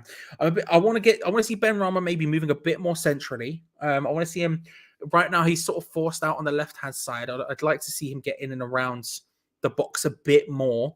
Whether that's a case of him picking up the ball and dribbling or him drifting into those spaces, we'll see. But that's not quite working. Callum Chambers is injured, so the linesman will have to come on. He's bleeding from behind the ear, it looks like. So the physios have come on to sort out. Good spell from West Ham. Big plays. Big plays. I mean, look, we can talk about time wasting or relieve his team. He is genuinely bleeding from behind his ear. So, where can I watch it, Ollie? I got you, bro. I got you. How much was your London to North Idaho teleporter? 5 English pounds sterling. I got it on sale in the January sales from Currys /PC World. Where in the world, North Idaho? That's the PC World jingle if you don't know it.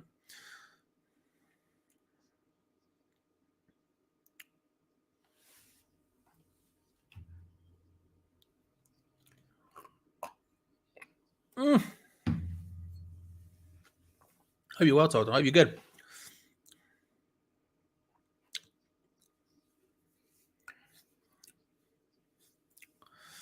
Chambers then gets up and goes off the pitch before probably making his way back on. It didn't look serious. It wasn't from behind his ear. Apparently, it's from in his ear. He's got a bunch of stuff in his ear, so he seems all right, thankfully. But yeah.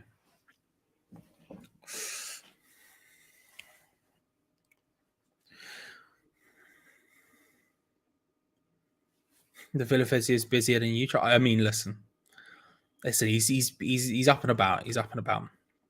The cash one, that one I don't believe, but this I didn't really see enough. But that look, we can talk about time where he was genuinely bleeding from his ear. like we can give that one. Bit of head tennis going on at the moment, bopping about, and somehow the first person to use his feet was Thomas Souček. West Ham come away with the ball. Rice, much better pass there. That time with his strong foot, it's almost like that would help to Fornals. Out to Ben Johnson. Chambers is still down on the far side of the pitch, which means Villa are down to 10. Wouldn't mind if we capitalised on that, but Ben Johnson gets a little bit of a nosebleed and starts flying backwards. Sweet, I've seen your message, Jack. Cheers, bro. Appreciate it, Deckers. Chambers looks like he's ready to come back on, but West Ham still have the opportunity here. Lanzini, Benrahma, Cresswell. We need to make this opportunity work now because Chambers is complaining he's not allowed on. Now he's back. Now he's allowed back on the pitch. So he didn't make the most of that opportunity, but it is what it is. Dawson, Rice. Yeah, just keep passing with your right foot, Rice. That's good. You're completing every single one of these passes with aplomb. Benrahma trying a little something. It doesn't quite work out, but Antonio manages to recover. Fornals is screaming for it on the edge of the area. Antonio on the left takes it past one nicely, but the boy in just doesn't quite work. Antonio doing what he does well there, which is take the ball past people, not doing anything with it at the other end of it. Very Benrahma is what I'm saying. Brad, I am using the stream that is in the Discord. I am in North Idaho. That was a lie. I'm in North Idaho. That was a lie. Make sure to like the video if you haven't already, everyone. We're at 259. 300 is the goal, and there's a chance we could hit that before half-time. You'll have to see it. Played in. Mick Antonio in a dangerous area. Martinez just forced to pass it away, palm it away in an awkward manner from the corner. Johnson, now West Ham regain possession, recycle it on the halfway line, playing it back out towards the left-hand side to Fornals, who took that corner. Short to Lanzini. Benrahma's there. He's got an opportunity maybe for a little space. Instead, he just sort of goes towards Antonio or Martinez.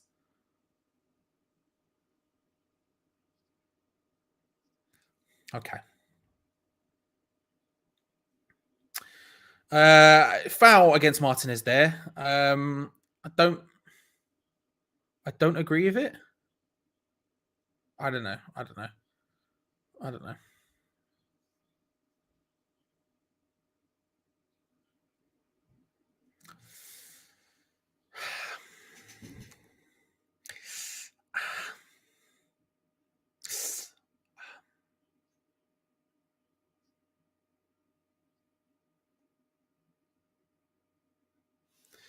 There's a place in North Idaho called Slick Poo. Is this near you? I don't know. I just fly in. I teleport in. Straight into the holiday home, which is in a remote area. I don't know Idaho well enough. Some would say I should have done my research if I, but nope.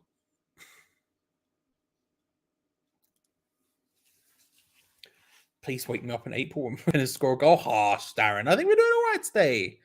I think we're doing all right. We're getting the better of the opportunities. This keeps happening. We will score eventually. When? I can't tell you, but, Ben Johnson with a big crossfield diag out of play. From his right side, more right.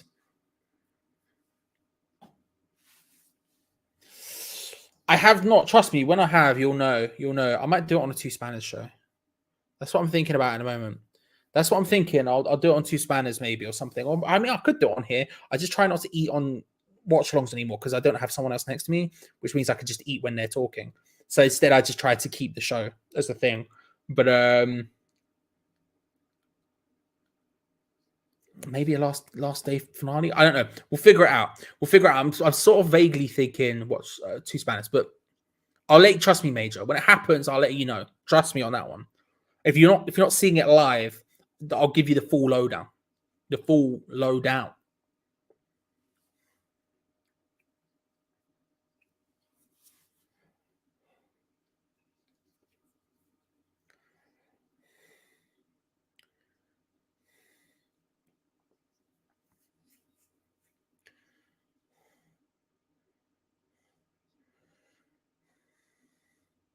Villa.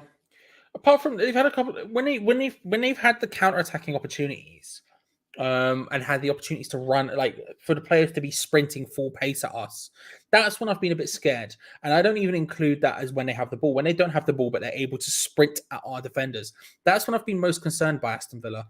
When they're on the ball right now, like they are, they're passing it around sort of vaguely on the halfway line.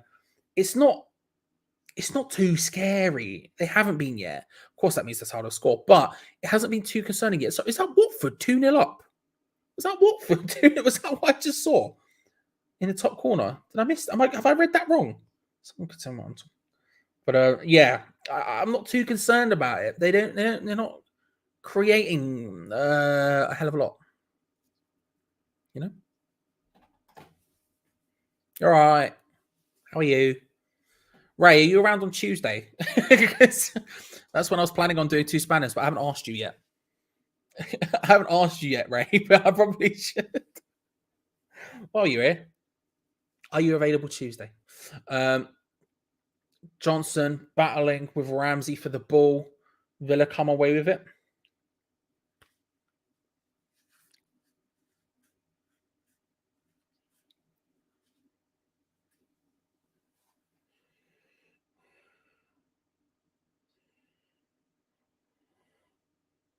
West Ham have had 58% possession today. They sort of felt like they're better. Cool. Ramsey and Coutinho trying to work something, but Craig Dawson collects it well. And then Ben Rama just plays it short to Antonio. Can't quite get there.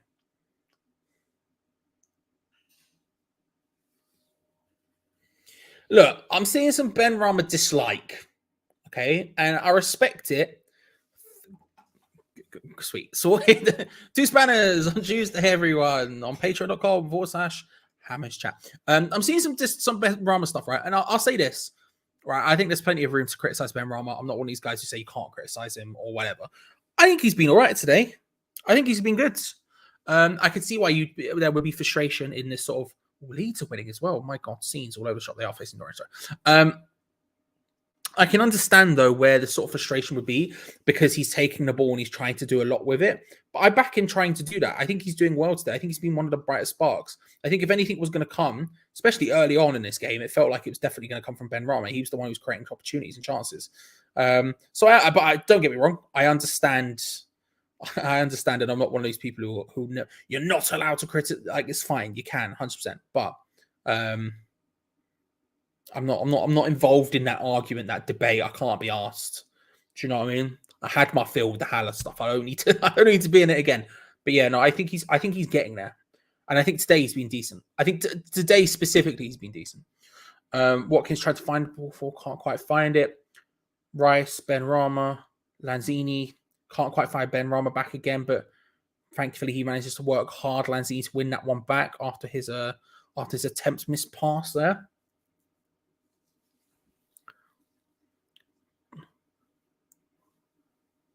I'm not sure how that was a throw into West Ham now. I mean, we'll take it. I'll take it all day, all night, but I'm not sure how it was a throw in. Felt like Aston Villa all day, but there we go. We move. He gets to the byline, cuts inside, either resulting in the ball being blocked or taken away from. Yeah, like I said, I don't think we put him in a very awkward position. Like when I think early on in the game, he wasn't as far forward on the left in the pocket space, sort of. Do you know what? I can explain it on this. Hang on. Give me a sec. If we go to this, we press this button. There we go. And then we come to here. Hang on, we'll get there, ladies and gentlemen. We press this, and this. There we go. Right. So as the game's gone on with Ben Rama, he's got more and more into this. He's been more into this area here, where you sort of had to cut off here, this sort of sector, if you want to put it that way. And that's been really unuseful for him because, like you say, his two options are pick up the ball and he has to either try and run with it or cross with it. And he doesn't really want to cross. If he has to cross, he has to put it back onto his right-hand foot to put the ball in. Or alternatively, he wants to try and run this sort of way. And he can't really do that. There's not enough space because he's so far up the pitch. Earlier on in the pitch, he was occupying more this sort of space. And that's when he was in danger. Because he could cut into these sort of spaces and pull out shots. He could start to infiltrate the box, and that works a lot better for him. I think right now he's way too often in this space here, way too often, and it's not helping him. I think in general, he's having a decent game. He's having a pretty decent game. But yeah, I think just right now, I think in the last sort of 20 minutes or so, I don't think it's been working for him, that sort of positioning.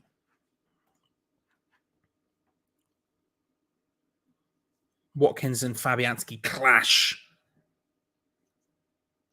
in midair there. And it's going to be a corner for Aston Villa in the build-up. Missed what was happening, but there you go. There we go.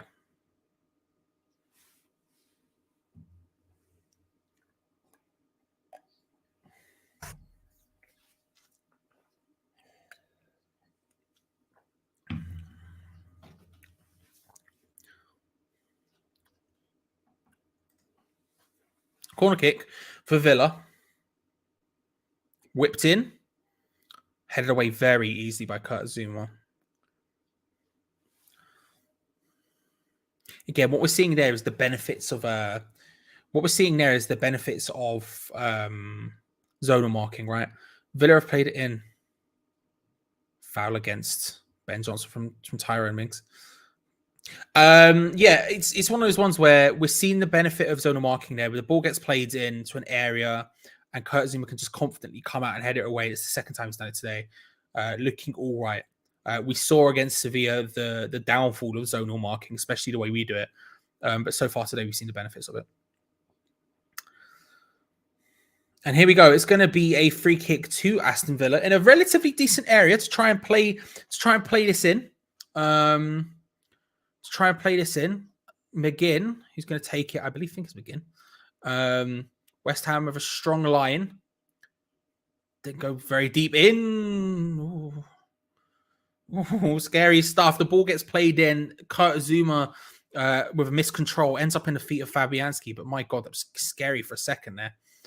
Rice plays it short to Fornals, outside of his boot, plays it out to Aaron Cresswell.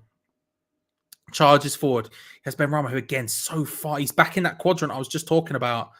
and he's forced to take the cross with his weak foot.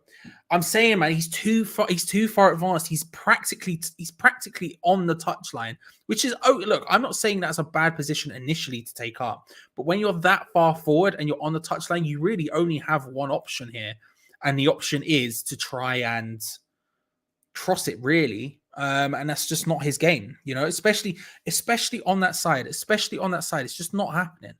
Or Villa all over the shop. There, and Douglas Luiz. Manuel Lanzini gets a yellow card for a high boot. Emi Martinez is fuming. Declan Rice is just pushing him back to say no. But and now Mikel Antonio's just gone across to Emi Martinez to go, bruv, what do you expect him to do? What would you expect him to do? Yeah, Douglas Luiz gets booted so solidly in the face there. Oh, that looks incredibly painful. And Lanzini looks incredibly remorseful very, very quickly. Yellow card for a high foot from Manuel Lanzini. I don't think he can. I don't think he can complain about that one. His foot was hit. I don't know if he can complain about it. He got solidly kicked directly in the face. Bam. Bam. You know? In fact, I won't show you. No, I'll show you. We'll do it. Game's paused for a second so we can show you, right? Right, so this is what happens, okay? This is what happened. Let me move that back. There we go. Right, so this is Douglas Luiz. I am Lanzini, right? Ball comes in this way. I'm Lanzini. The ball comes to about here. Douglas Luiz comes flying in. You know? Not good. Booted directly in the face. Directly in the face. Ugh. Not good. Not good. But, you know, we move. We move. Right, now we have to reposition Danny back into the place. Oh, it's worked. So I put him in the right place. Wait. Oh.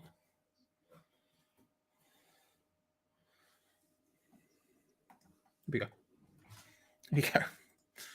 Thank you. I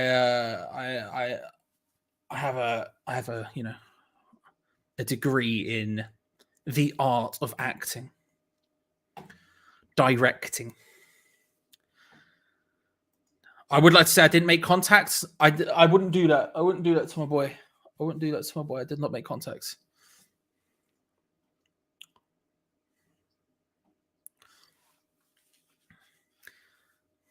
Oh, yeah.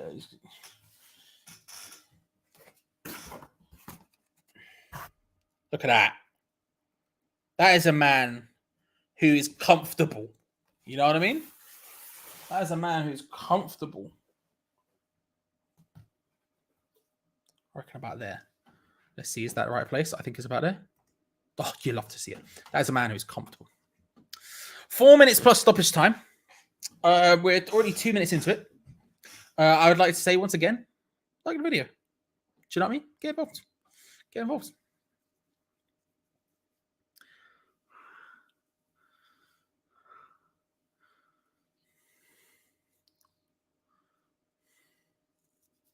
Okay.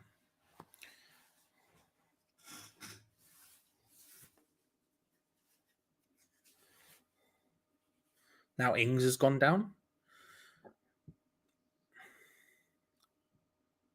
He's back. He's back up now. He's fine. Do you know what? I'll be honest with you, right? A lot of it, I think is okay. Douglas Luiz went down. He got kicked to the face. Callum Chambers went down, was literally bleeding from the air. There have been a couple of other times where they've gone down and stayed down, and you're like, really? Okay, fair enough. But I don't think it's any different to any other football team. I think it's very much the same. Oh, Benrahma does well there. Tries to just play it out, so he can't quite do it. Does well though. Like I say, I think potentially too harsh on Benrahma so far. I think he's having a good enough game. I think the position he's put in is not great for him, and this is why he's a central player and not a wing player, right? This is why you put Lanzini. Oh, sorry, that's why you put Fornals out there. But we've got Lanzini, so we just don't have the space for him to be in that centre spot. Antonio trying something, wins a corner. Wins a corner. Best of, how do I watch? Glad you asked, sir. Glad you asked.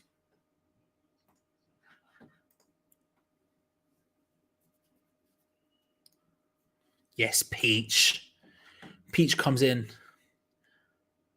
Peach with a strong, liked. Now everyone do the same. Love that. Corner comes in. Oh, Martinez struggles to carry it the first time. Catches it the second. But whipped into a very dangerous area. And it wasn't even front post. It was right on top of Emily Martinez. On top of Antonio, who's just stood there. And Zuma comes flying in to try and get it. And he can't quite get his hands on it. And then he can catch it before Souček gets there. He was lurking.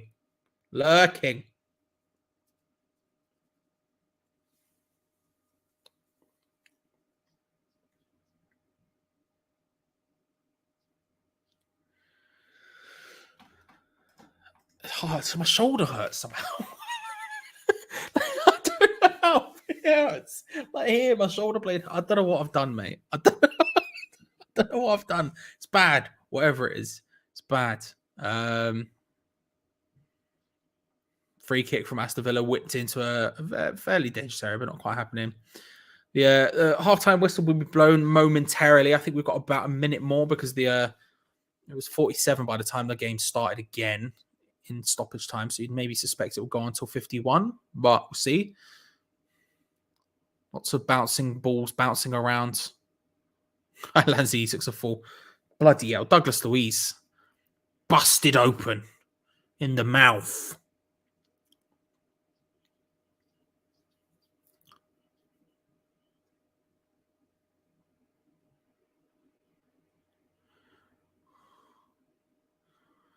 The worst throw-in. We are just the worst team at throw-ins I've ever seen. We are so monumentally bad at throw-ins. I don't even know how what happened just was possible. That was so bad. We had a throw-in and we're like, lots of this, the classic, like, where are we going to throw? We're going to throw it that way, we're going to throw it that way. Lots of that, right? And then eventually we throw it to Antonio, who sort of works his way back to get involved and has barely even touched it. And it goes flying up. Just What? Rice plays it short to Mikel Antonio. Does Antonio even touch? Apparently it's a foul. But yeah, the top one at least, footy bite. But like I say, bad block. Bro, I'm not even trying. I don't know how I've done it. It's bad. And there is the halftime whistle, and it ends West Ham United 0, Aston Villa 0 at halftime. I'm happy enough. I think we've been all right. I think if you were to say one team should have scored in that half, it would have been us. We've had more shots. And I think we've had the bigger chances. I don't know. I'm relatively happy with that. It's a bit all over the shop. I'm not going to lie to you. There's a sort of element of chaos to it. It doesn't feel like we're playing through the lines in a consistent manner or anything like that. But we're doing okay. We're doing all right. We're getting people in good positions. It's just we need to be finding that final pass a little bit more consistently than we are. And by a little bit more consistently, I mean actually finding it. Early in the game, early doors, Benrahma was looking really dangerous, finding good positions. Souček getting far forward. All of a sudden it felt like something was happening here, but that was also happening on the counter attack. And when we've been in control, it's been very similar to how it always is with West Ham. If we are in control of the possession and we've had more possession in this game, it doesn't feel like we have that cutting edge to find the spaces. I'm happy enough, and I think if we can. We're still battering it down. We're still trying to find that space, the keys to unlock the door, whatever you want to call it. But we still feel like we just don't have that little extra thing to really break a team down.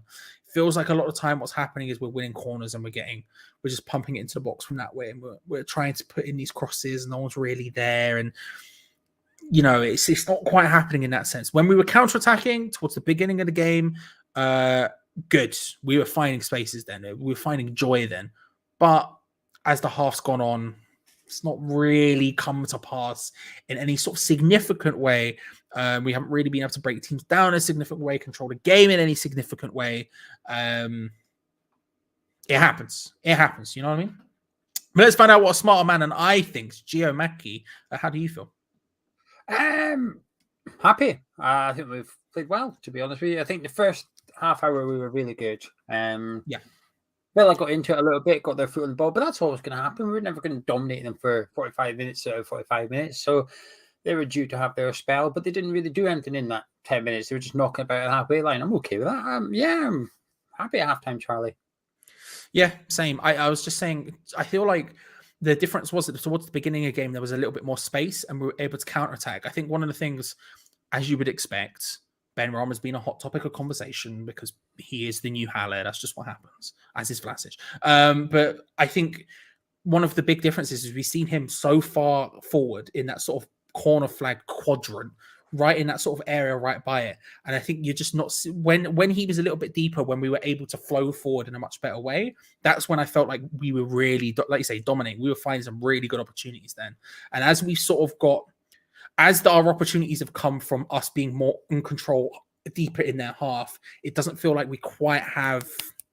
It's just not quite there. We're close, but we're just not quite there yet, if you know what I mean. But I'm happy. I can't lie to you. I'm looking at it, I'm thinking 45 minutes more of that, I would back us to score more than I would back Villa. I don't think... They had a couple of opportunities. When they were sprinting at us, I was scared. When Ings and Watkins have the opportunity to sprint, that's when I felt like, I'm like, oh my God, okay, we've got an issue here. But when they're in control of the ball, it feels a little bit like us in a sense. I'm like, all right, you do whatever, man. I'm pretty confident here. Yeah, I'm feeling good. I think we're making good use of their formation, actually, by getting Creswell and Johnson high up the pitch. Creswell in particular, high up the pitch. They don't have a winger, so Creswell's technically got no direct opponent. And I think when we've got possession, I think it's showing. I'll be honest with you, I think Johnson has been poor. He's got caught out a couple of times now in possession of the ball, which is not great. Apart from that, yeah, I mean, there's a couple of occasions Villa have threatened, and I use that word very loosely. There's a couple of occasions they have threatened our goal. It's through defensive errors, it's because we've done something wrong. We've provided them with the opportunity. We're putting in a lot of crosses, though. I think our game plan obviously is to get it wide, to get the ball in the box, which I understand to some extent. But we're not really, I don't know, we're not really got people in the box or anything. But yeah, I'm okay, Charlie. I'm happy so far. Same. Before I run away, everyone remember, like the video. Aim is 300 every watch log. I think we're going to beat that this time, but make sure to get involved like that and subscribe because we do these every single time and we'll be live throughout the rest of the game. But for now, enjoy Gio while I go and sort my life out.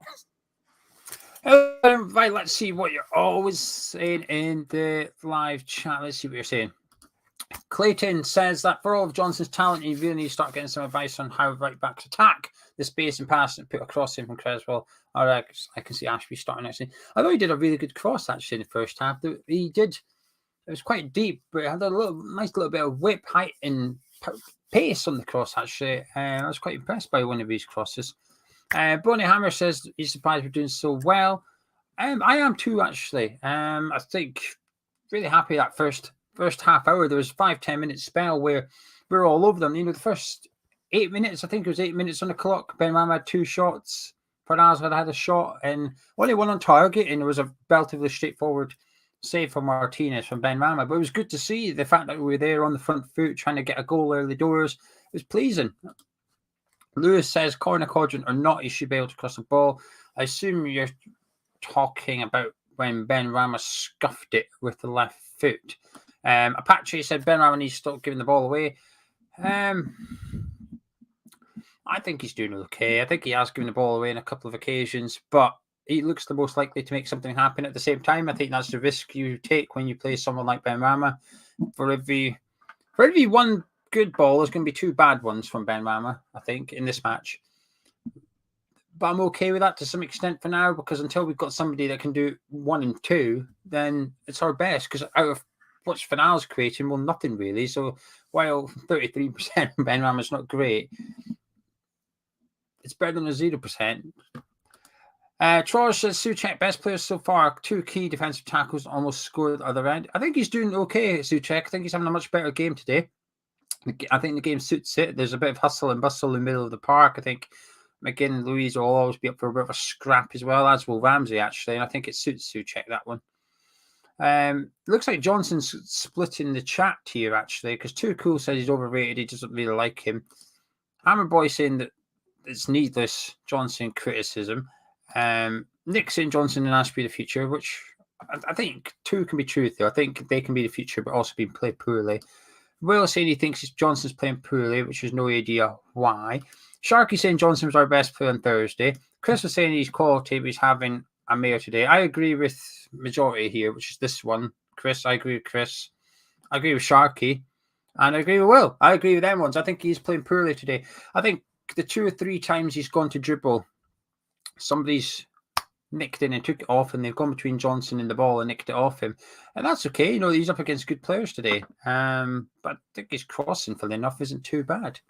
Yes, this is my one. I agree with Northern Hammer here, which is his awareness when he's had the issues. He has his pocket picked. Yeah, that's my thoughts. I thought a couple of times he's had the ball pinched off him. The first one by Watkins and the second one by Jacob Ramsey as well. Anyway, let's park the Ben Johnson one.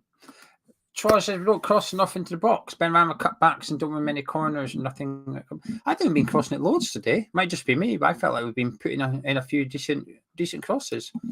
Nick says we played brilliantly, but don't look like scoring. Story of the last few weeks. Oxfordshire Hammer says the ref Joe keeps falling for the plate. Jesus, get your words out to you. They are a bit divey, this Villa team, aren't they? A bit divey, a bit time-wasty. It's a bit frustrating being a West Ham fan watching them doing it. It's move on. You know, almost not feel sorry for Douglas Luiz. You know, he got a boot in the face and his lip bust open. But because of all the diving that went on prior, and Luiz was at it twice himself, it becomes a bit of the boy who cried wolf a little bit, doesn't it? It's, well, you no longer has sympathy when he's down with a bust lip because of all the diving that's gone on before it.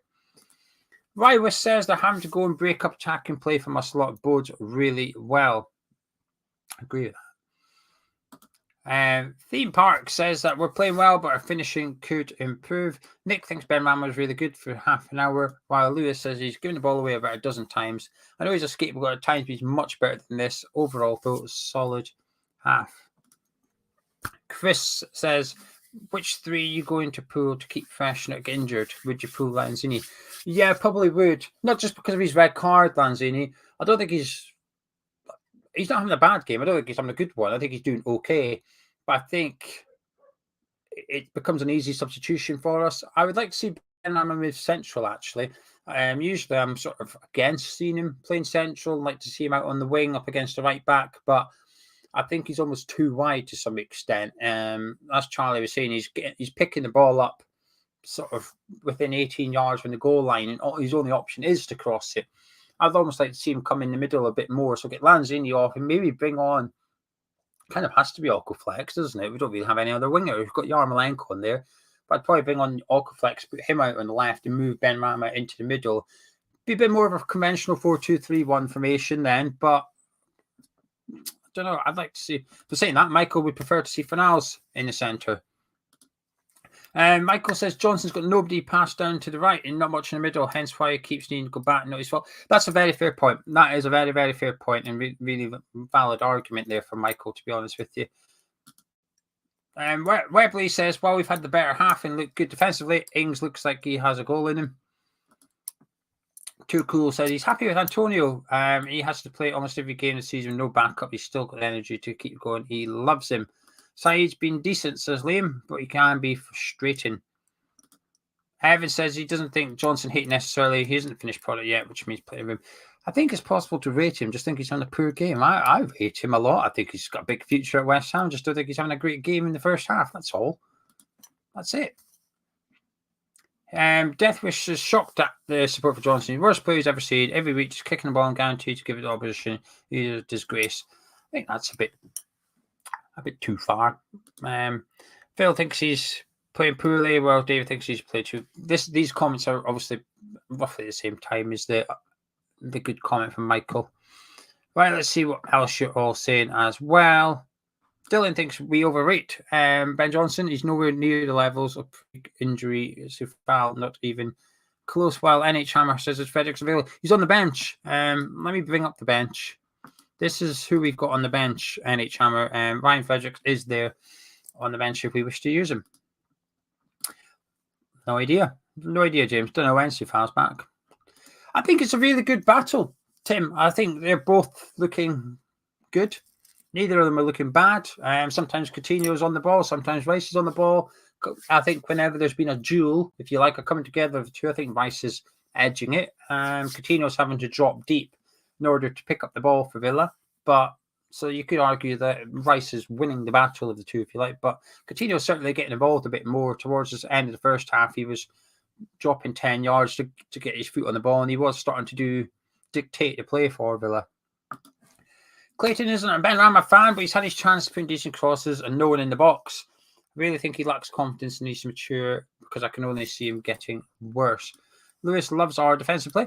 We're one of the most consistent teams in the league at this point. Zuma has been really, really good. Really, really good. Dylan thought Villa cheating was a Dean Smith thing, but clearly not. It's too much, isn't it? It really is too much. You get a bit fed up watching it, really. I know your comment. I see your comment, Jonathan. I'm not going to dive too much into it, but Jonathan doesn't feel sorry for Luis because of his misses. I know who you're referring to. Tom says we need something up front. We're putting lots of pressure on, but no idea in their box. Stuart says, I hope we don't do what we did in the last few games, which is our performance drop off in the second half. That's a fair point. Certainly Sevilla, I thought we were really good in the first half and it dipped a little bit. Martinez does look shaky on corners, come a couple of times and dropped it once and clattered into Antonio for a long ball for the other one. Let's see what else you're all saying. Angus says, this team lacks spark at the moment. Don't think we've played bad, but we need to be more creative. Curvenord says, get some early subs on. Get Manu, Creswell, Antonio hooked. Keep them fresh for Thursday. And Megan says, at least 3 games on the road where outcome is, we played well, but we couldn't finish our chances. Yeah. I mean, I think it's getting there, but clearly the out of I think the sprouts of form are starting to show, and Antonio's starting to look a lot better than he was before. We're getting there, we're just not there yet. But that's a positive in my mind. Gio, any last things to say as the players come and walk out? No, I'm looking forward to it. Actually, I'm looking forward to the second half, and I'm feeling a lot more confident than I was pre-match that we can get all 3 points from this one, Charlie.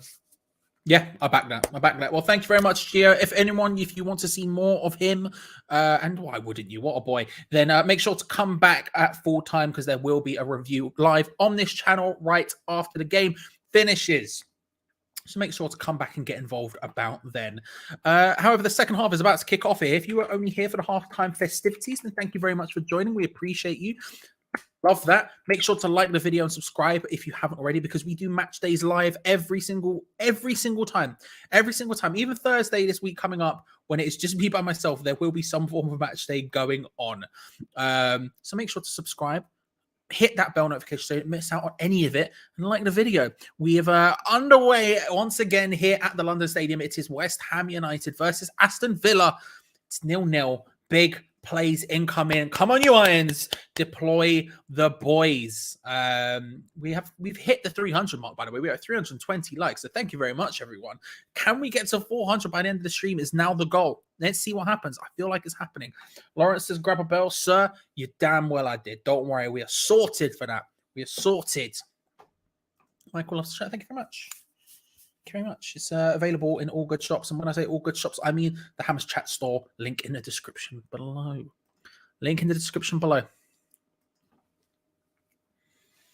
We're getting her. We're getting her. Deploy the boys. Yes. Yes.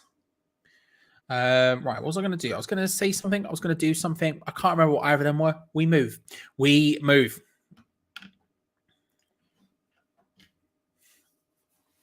No subs at halftime from either side. No subs from either team, either side. No subs from either side at halftime is what I was trying to say. I was trying to remember what I needed to do, and then I remembered, and my brain broke. Is that a good thing? Is that a bad thing? I think it's all right. We're looking good, like Gio said. I think we're working our way through the lines here.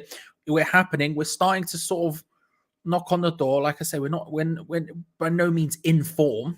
Right now, we're not flying forward, not destroying them, but we're certainly in control of the game. We're having more possession of the ball, and we've had the better of the opportunities. And I think if you keep doing that, eventually you will score.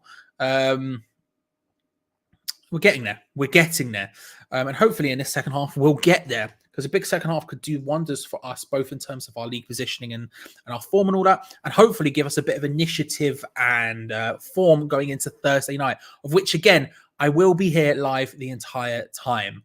I haven't quite figured out the specifics yet, because Gio and Gonzo are both going to the game. So I haven't quite figured out the specifics yet. However, we will have our full slate of match day coverage. I'm just not sure in what order yet. But that's Thursday's problem. We're looking at the game today. Aston Villa in control of the ball, trying to play the ball around. Free kick given against Declan Rice on Coutinho there. It was quite late, the call. And it felt more like it was given because, to be honest with you, it felt more like it was given because Declan Rice came in and apologized. But he did definitely elbow Coutinho in the head there. Did definitely happen. Yeah, I don't think it was that deep, but he did definitely do it. It happens. It happens.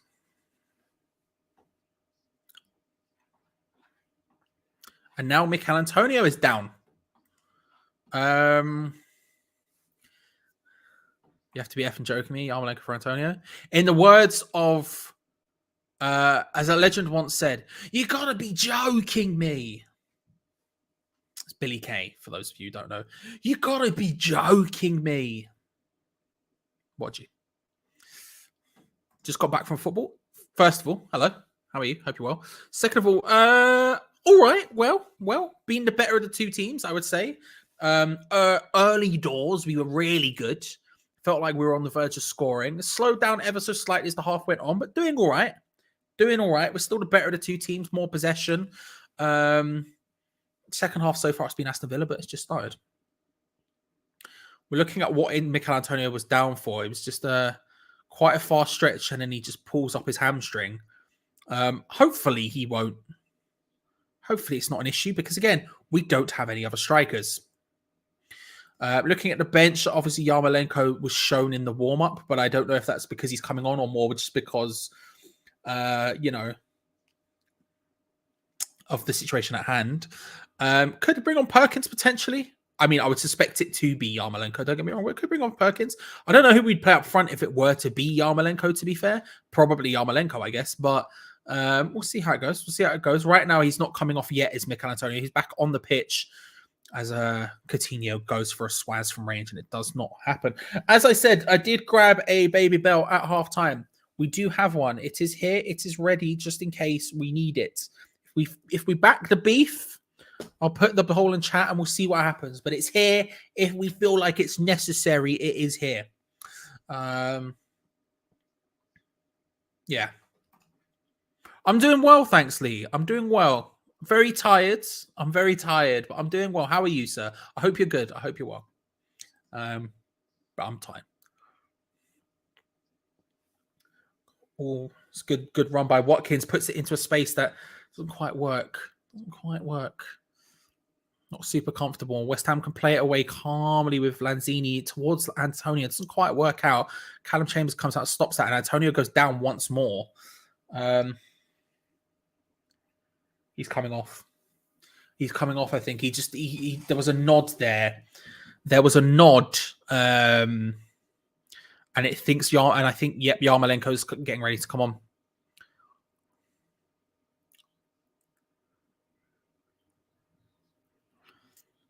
It is his. I think it is his hamstring as well.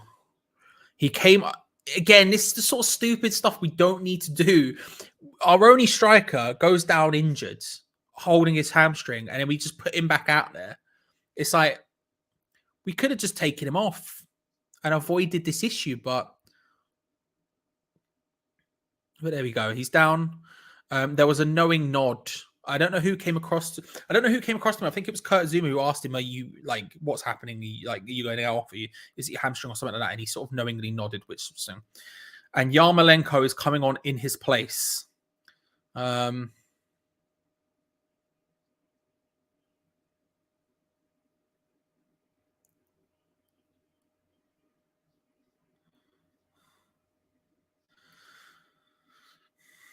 Andrei Yarmolenko on. A worldie incoming, potentially. I'm not going to lie. I think the commentator was maybe making more of the applause than he probably should have, not knowing West Ham fans' opinion on Yarmolenko in general. But, you know, we'll see. Yarmolenko, I do think, works up front when he has people around him. I think he can work in a striker position when he plays for Ukraine, he has the two up front sometimes. But they tend to get people around him. He's not just isolated, and that's the key here. We want to make sure he's not isolated. So we want to get Lanzini forward. We want to get more specifically Ben Rama forward. And if we can get into those sort of roles, those sort of positions, just a bit of miscommunication between Ben Rama and Cresswell, who ends up playing it behind Aaron Cresswell. Villa come away with the ball. But that's the sort of thing we need to do. We need to get people around him because he's got such a nice touch. He has nice ideas. He works quite fast. It's just getting him in the right position with people with him. Happens. Oh, nice play from Aston Villa. Played out a little bit wide to Cash, who pings it across and straight at the feet of Declan Rice, who's happy with that one. Ben Rama plays it to Yarmolenko well. Goes down in the process, but West Ham still have the ball. West Ham can play it away nice and calmly now. Fornals out wide on the right-hand side on the touchline. Starts running towards the inside of the pitch. Plays it back out to Johnson on the overlap, who crosses it in. Lanzini's arriving late. Can't do anything with it. I don't know if it's a bad touch. I don't know if it was... I don't know what it was, but Villa come away with the ball after it. Just bam it. Just bam it. Just whap it. You know what I mean? Get a bucket on the mop for this big old whap, fam. And there's just nothing there. Nothing there. As Ings tries to twine his way through the West Ham defence. Doesn't quite work out. It's going to be a corner for Aston Villa. Still. We're looking at the replay here of the opportunity at the other end. Johnson pulls it back. And I think Lanzini, I don't know if he tries to... Yeah, he tries something a little bit too fancy there, Lanzini. Maybe trying to set up maybe Fornals, whoever else was around there. Now Aaron Cresswell's down. Seen. He tried something a little bit too fancy there. Didn't work. Could have just smacked it. Maybe a little bit scared of the encroaching Villa defenders. I don't know. All I know is didn't work out. Aaron Cresswell is down. You know, Ryan Fredericks is coming on in this place. Masawaku was out warming up, but it's Ryan Fredericks. Wally, if you're here, Wally. He's the one coming on. It looks like the one he was stripping off. Interesting. I'm interested to see how we work this. Johnson, I assume, moving to left back. I would assume that's the case.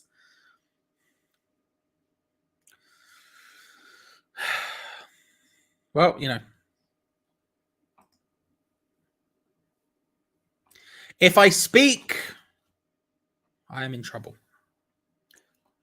If I speak, I am in trouble.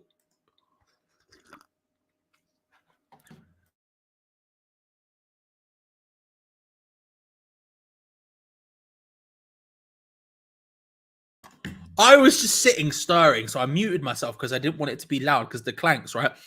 Villa played a ball in from the corner. And it's not particularly good corner. It's just sort of scrappy. And then out of nowhere, Danny Ings turns and hits it. He has one opportunity, smacks it, Eminem style, first time. And it's an incredible save from Lucas Fabianski. He gets down a full stretch and just palms it onto the post and then collects it on the rebound. Fabianski, fantastic save. Fantastic save. What a boy. What a boy. He's now played it out from the resulting play. He's played it out, and Cresswell's game will be over. Ryan Fredericks coming on in his place. Injuries racking up before Thursday night. Incredible save from Fabianski there. Fair play. Fair play. And on is Ryan Fredericks. Again, I would suspect he takes up the right back slot and Johnson moves to left back. I would guess. But two unbelievably important players. That is what's happened. Johnson has moved over to left. Two unbelievably important players there. Both gone down, injured, ahead of an unbelievably important match for West Ham. So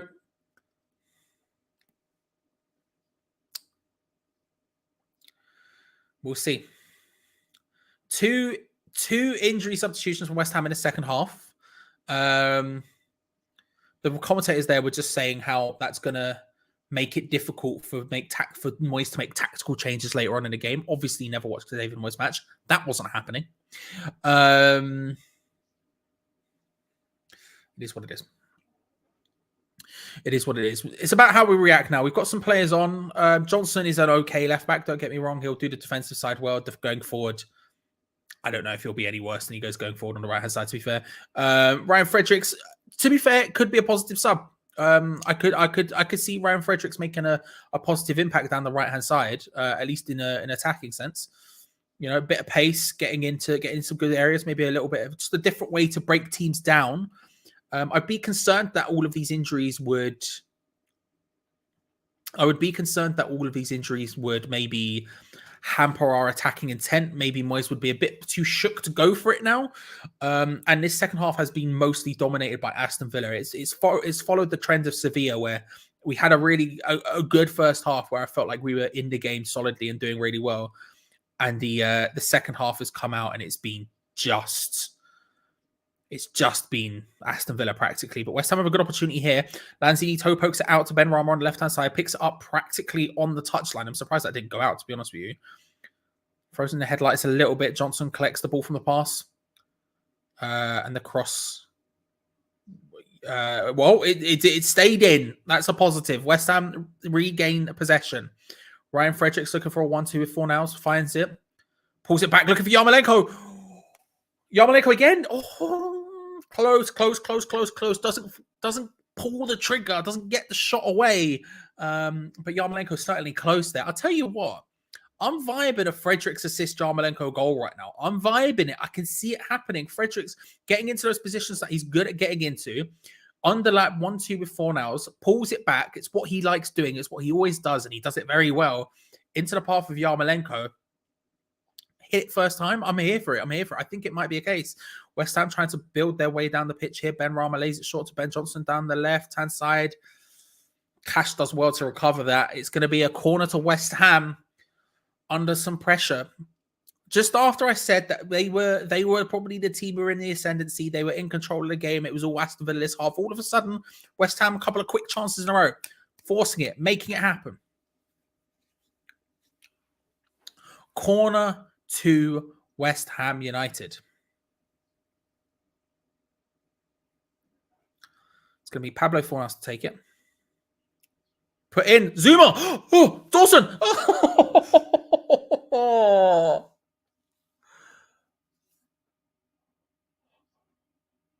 How? Right, Fornals. It's a Fornals. Yeah, Fornals takes the corner, whips it into just the edge of the 6-yard box, and Zuma rises well, gets a solid head on it.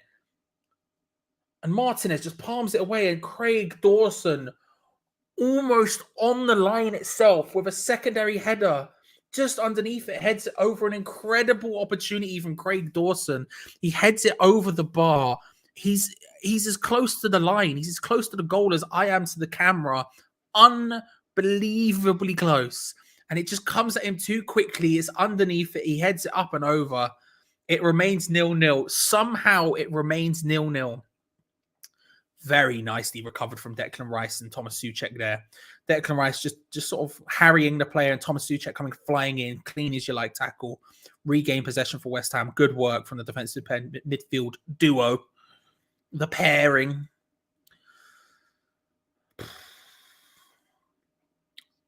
Declan Rice's big crossfield ball. Well, Fredericks keeps it in, so it works.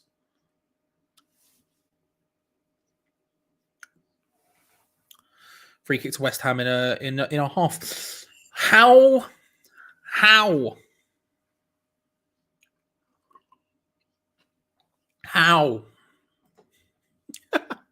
Clearly.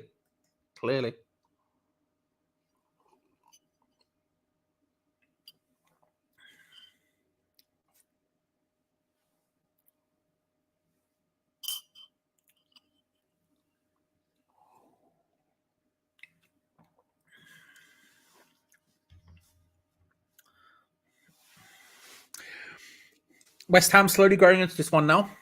Like I said, it felt like it was all Villa in this half. It felt like a little bit of a repeat of Sevilla in that sense. But over the last couple of minutes here, we seem to have woken up a little bit. We're starting to get in control of the ball a bit more, starting to find a bit more space. How do we feel about the current Premier League ball? I'm not keen. And our awful throw-ins continue. Thomas Souček playing a big diag backwards. Listen, a diag's a diag. I'll always take it. If I was any other team, I would just say, do you know what? Do your throw-ins. Do whatever you want, mate. Just pass it to him. If anything, just pass it out. Because you know you win the ball back. Yarmolenko, nice cross-field ball to Ben Rama. He's got Johnson on the overlap. Oh, comes in. No, quite. Ben Rama on the edge of the area. Hits it. Fornals. Fredericks looking back for Fornals. Looking for that pullback. It's going to be a corner. It's going to be another corner. We look more likely to score. Yeah, big time. We're starting to get there now. We're starting to get there. We're working through. It felt like it wasn't happening, but we're definitely getting there now. We're definitely getting there. It's going to be a corner kick on the opposite side. Pablo Fornals to take it again. Lots of movement. Headed away by Tyrone Mings. Someone's down. Ben Rama hits it. It's blocked. One of the Villa players is down, holding in their face. Ben Johnson takes it round. Much to the chagrin of the home fans who are very displeased. It's Callum Chambers who's down, holding his face. I've got a feeling he might get up in a minute. We'll see what happens. It was Dawson. I think he'll get back up. I'm not going to lie to you. I don't think that one was too bad.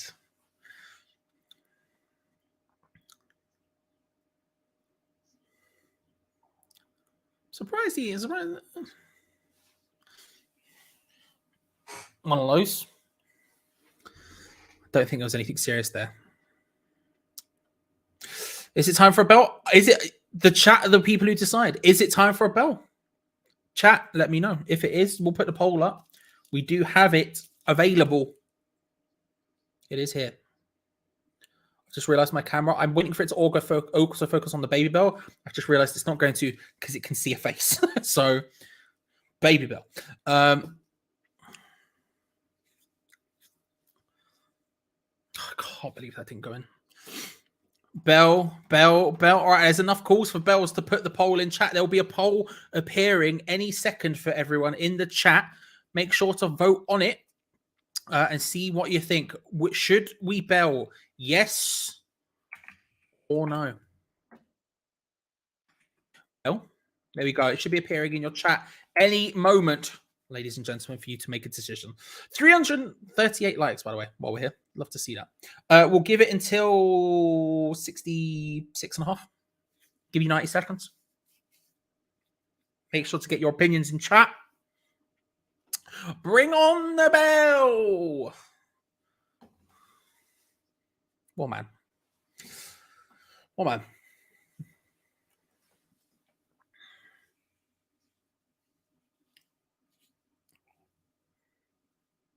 Don't want to scare you all, but now Declan Rice is holding something like he looks injured. I don't want to scare you all, but still, Fornals in. Oh, opportunity. Lanzini close again.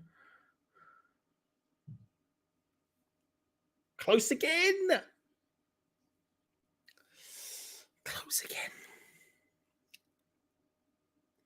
We have just over 30 seconds left, and I can tell you so far, 81% yes, 20% no. It's just gone down to 80. About 30 seconds left. Get your votes in if you think no. Now's the time to make your voice heard. 25 seconds left. Lanzini, close again. Watkins with the ball inside West Ham's half. Oh, it was inside of West Ham's area. I don't know what that sound was. Little reverse ball through to Coutinho doesn't quite work. Declan Rice seems to be moving again nicely, so that's fine. 2-1.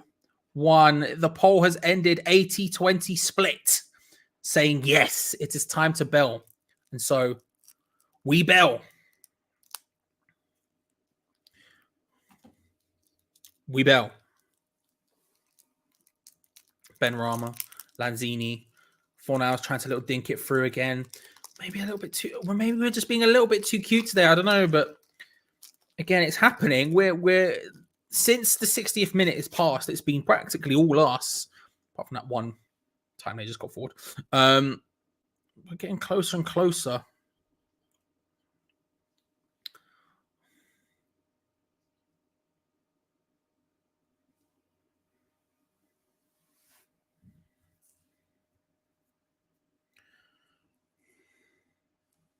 The silent snack.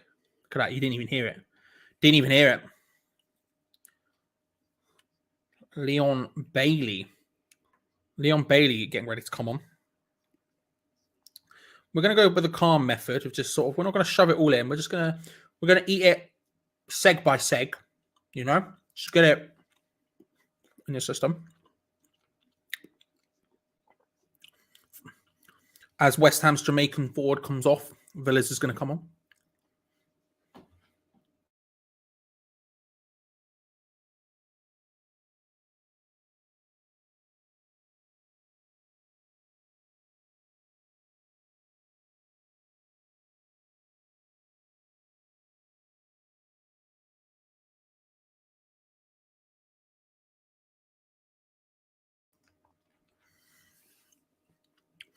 Villa try to clear their lines and start again and can't.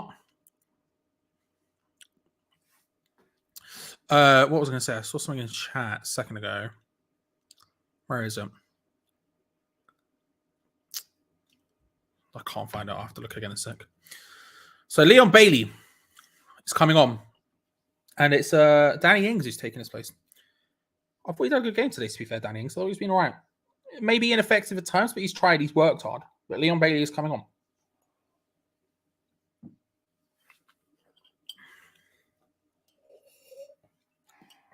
Souček, Rice, Dawson playing the ball around here. West Ham trying to find any sort of opportunity they have, any sort of space they have. Just a huge crossfield diag. You love to see it to Benrahma. Little bit of touch in there, finds Yarmolenko, controls it, hits it. He's done it. Yarmolenko gets the goal. West Ham United 1, Aston Villa 0, and it's Yarmolenko. Wait, hang on. Yes. Scenes, the power of the bell. Pure bell power. Called it. Bell power. Let's go. Yes. Let's go. Yarmolenko gets the goal. It's happened. It's happened. Ladies and gentlemen, West Ham United 1, Aston Villa 0. No need for that one to go to VAR. It's as clean as you like. Andre Yarmolenko in tears. Obviously, he's having it is what it is, but my God, what a goal. I told you, I felt like there was something for him today. There was just a bit of space. There was the way he was, I don't know, there's something about the way we were playing where I was like, this could actually benefit Yarmolenko's forward play. And he scores the goal to get West Ham in the lead. West Ham United 1, Aston Villa 0. Andre Yarmolenko. The switch of play from Declan Rice, a huge diag. You love to see it. Ben Rama collects it, cuts inside. He finds Yarmolenko, who has a lot to do, to be fair. Ben Rama finds him in nice space, and Ben Rama does well. That's what you want. You want him charging into those areas. And at first touch to get that under control from Yarmolenko is very, very good. And then to react that quickly on the turn to hit it first, hit it with the outside, huge, great goal. West Ham United 1, Aston Villa 0. Who needs every player in the world? Look, they're all getting injured. Don't matter. Massive, mate. Massive. My God. The power of the bell. The power of the bell. 1-0. Love to see it. Big cross. Big diag once again. Big diag again, trying to hit Saeed Ben Rama. Just touch there, just round the back. It would have had to take something spectacular to stop that, but it was close.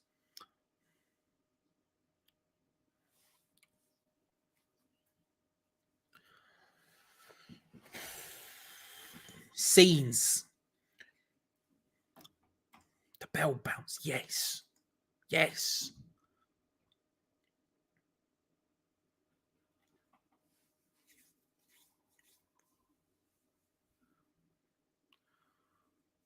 Johnson with a hoof forward, looking maybe just for Yarmolenko, just in general, wins a throw, and he does well to win a throw, and to be fair. He definitely pushes Chambers in the back. Don't get me wrong, he comes up behind him and just pushes him, but it happens. 18 minutes to go. 18 minutes to go. Rice loses out on the ball. Trying to again, maybe just a little bit too cute from quite a few of our players today, but we're 1-0 up, so I can't complain too much. Tyrone Mings comes out with the ball, just striding forth. Young. They're out on the left-hand side here. Villa switch up the play, looking for the right, maybe. McGinn does well to take it on the inside, but Yarmolenko comes in, nips it away. And West Ham can come away with the ball. Or nice one-touch pass in there between Lanzini and Declan Rice. Just getting West Ham out of trouble, and a little bit of nice control from Johnson as well. Just nice. That last pass from Lanzini. The second one, though, was poor. It was poor. Villa throw, but they've been forced straight back. If anything, if throw-in's done bad, I'm not gonna lie.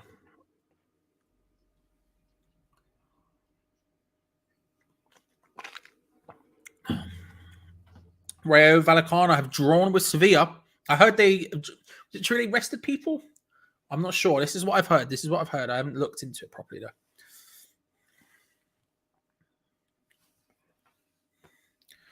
All of a sudden, it's happening. All of a sudden, it feels like it's happening. Never underestimate the bell. I'm not going to lie to you. Over the last couple of weeks, I felt like, has the bell lost its power? You know, I think this is a conversation. I was literally, as I was grabbing it at halftime, before I came back, I pulled it from the fridge and I went, is it time to retire the bell? No is the answer. Trust in the bell. Trust the process. Trust the bell. You see how it plays now. Leon Bailey out wide. Villa, lots of crisp passing from Villa. But there's lots of crisp passing into the same sort of areas. And West Ham just crowd it out, and a big ball out from Craigie D to Yarmolenko. He's got Fornals arriving next to him. He plays it out to Fornals, who can't quite get the control. It was just behind him. It was just a little bit behind him. He has to try and jump and control it in an awkward way. Can't quite do it. And now Aston Villa on a counter attack. This is where they're most dangerous, when they have the ball in front, when they have their pitch in front of them to run into. Ramsey stops, slows down. That's maybe a mistake. Hit from range. It's a corner. It's a corner from Watkins' shot.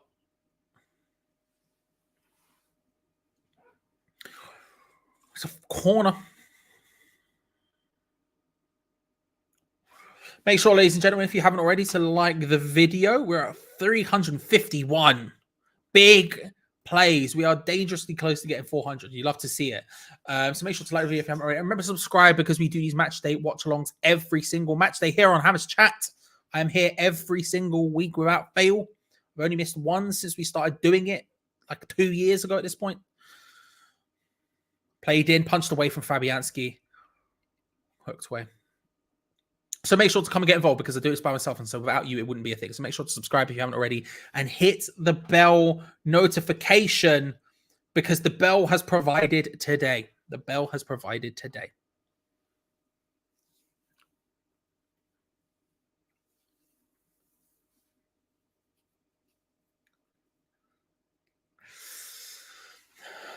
Villa on the ball. West Ham, I think we're happy and sort of a bit more content to sit quite deep right now. Since the goal has happened, we've sort of gone, okay, we'll die down, and that's sort of how it feels a little bit right now. We're sitting deep, we're sitting calmly, we're sort of letting Villa have the ball. Declan Rice with yet another bad pass, but that's fine. If I speak, I'm in trouble. Throw into Villa. Yeah, we're sitting quite deep right now. Yarmolenko even is dropping back. It feels a lot more like we started to press, left on the on the D-pad. Trying to go a little bit more defensive, pressing down on the D-pad if you're playing pairs.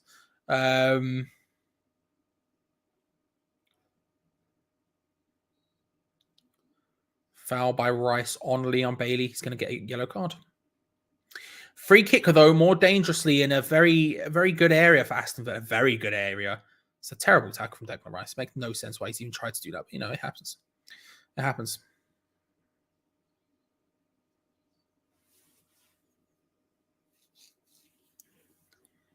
Foul. I never knew you were Ukrainian, bro. I never knew. I've seen you here for time. Hope you're well. Hope you're all good. Hope you and your family are all good as well. But yeah, I never even knew. You've been around for ages.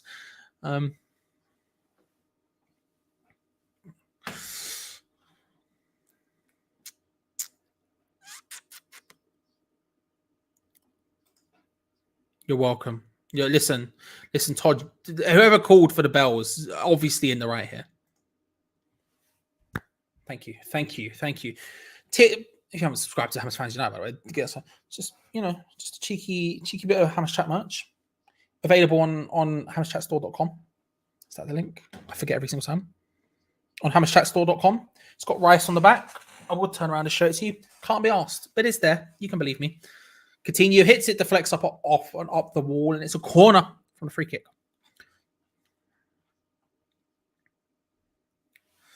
It's got Rice 6 on the back, but I ain't turning around. Buendia coming on for Aston Villa now. They've got a lot of good players, don't they? And Douglas Luiz comes off, and I tell you what, they're going attacking, aren't they, Aston Villa? Who is on our bench? Martin. Here you go. This is our bench. Ariola, Diop, Masuaku, Noble, Krau, Okoflex, and Perkins are left. We have one more sub to make. Obviously, 2 forced subs from the injuries. For the corner, headed over from Ings. But there you go.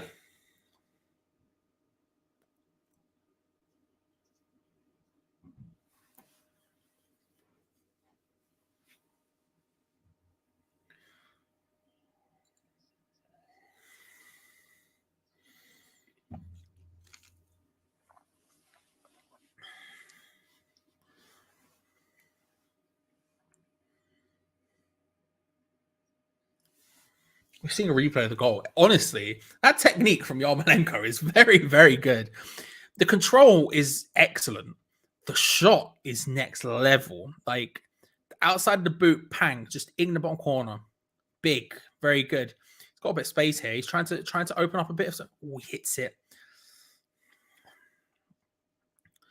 He was in a difficult position there. He picks up the ball, but obviously he doesn't really have the pace to make him pay for that. But he does have the technique and control. He sort of gets the ball under control and in a very tight angle, just has to go for it with his weak foot. Probably the wrong decision.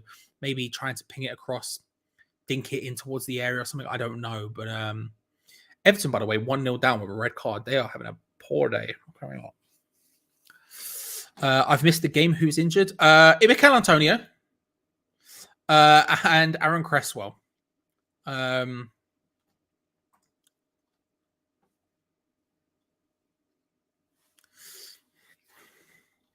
Bro, it was a banger. It was a banger. It was a banger.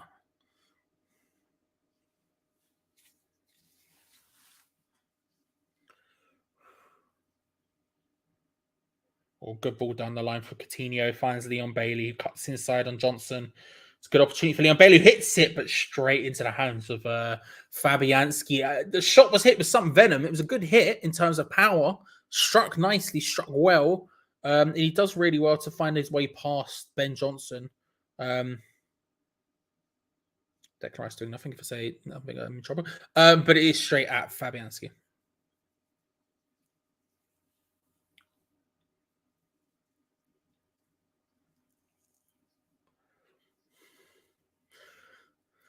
What we got? We got about 8.75 minutes plus stoppage time to go. We probably will have significant amounts of stoppage time given Antonio and Cresswell injuries, and there's been a lot of going down. But we do seem a lot more. We do seem quite happy and content to just keep them at bay. I'm confident in us doing that as well. To be fair, it does make me feel a little bit nervous, but I'm relatively confident. Bailey goes down against Declan Rice with no foul. Declan Rice skips past one. That's really nicely done by Declan Rice. Here's Ben Rama just outside of him. He finds him. Yarmolenko's in there. So is Fornals. He's found Fornals. 2-0. Big. Massive. Wait. Massive. Come on. West Ham United 2. Aston Villa 0.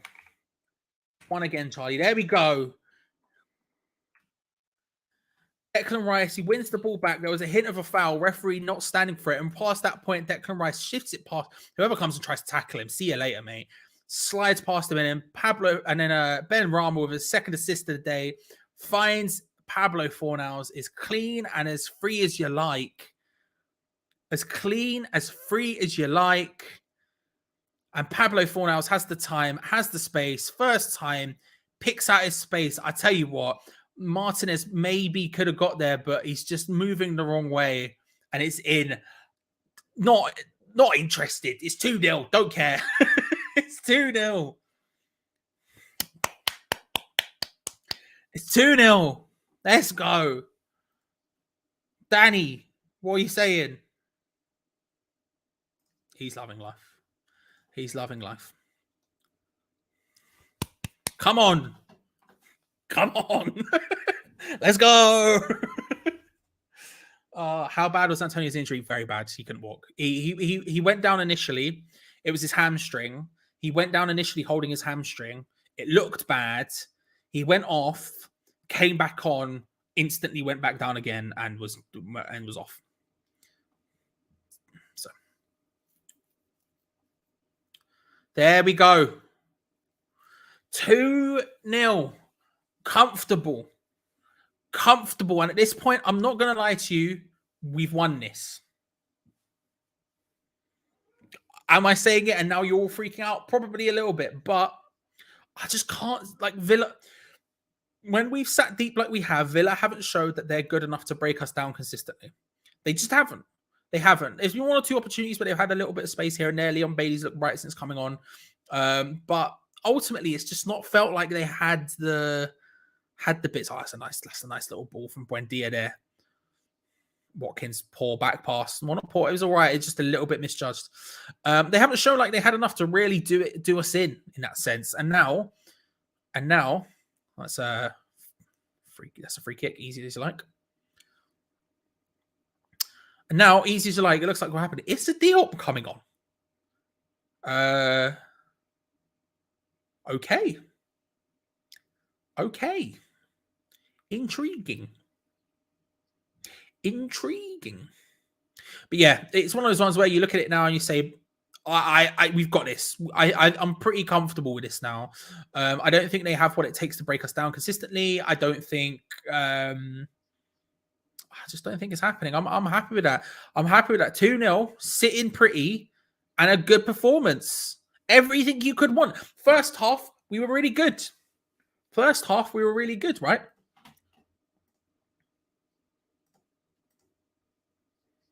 I need to get like a little icon somewhere that says like rum cam.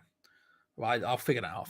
First half, we were really good, right? And then you've got to say, second half, it felt like it was Villa's to begin with. And yet, we slowly worked our way into this, taking control. Goal happened. Beautiful stuff. Let the game go to Villa again, but in a way where we were just sitting deep and holding, and we were like, go on, and we're confident you're not going to do anything. And then we bang counter-attack too. Love that. It was dangerous. Watkins in there again, finding a space in behind Ben Johnson, but nowhere, no one to capitalize on the header back down towards goal.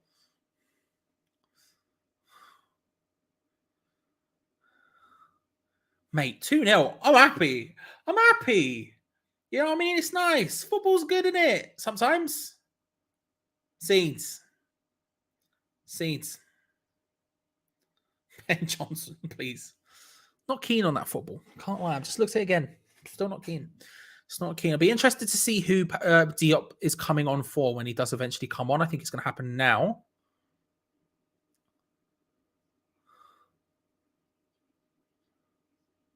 Saeed Benrahma comes off two assists for Saeed Benrahma. A very good game today, I felt. I felt like he was effective in the first sort of 20 minutes. Second part of that first half, too far forward. I'm not blaming him for that. I think just positionally it was what it was, but it wasn't working for him.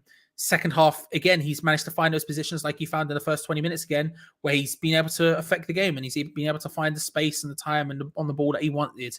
And he's got 2 assists from it. Good game from Benrahma, I felt like, overall. And he's got 2 assists to his name. And you'd have to say probably he's earned his starting position on Thursday. Hooked to save him for Thursday. There you go. Start Yarmers on Thursday. I'm not going to lie. I think we probably have to. I think we probably have to. Even if we didn't want to, I think we probably have to. Still.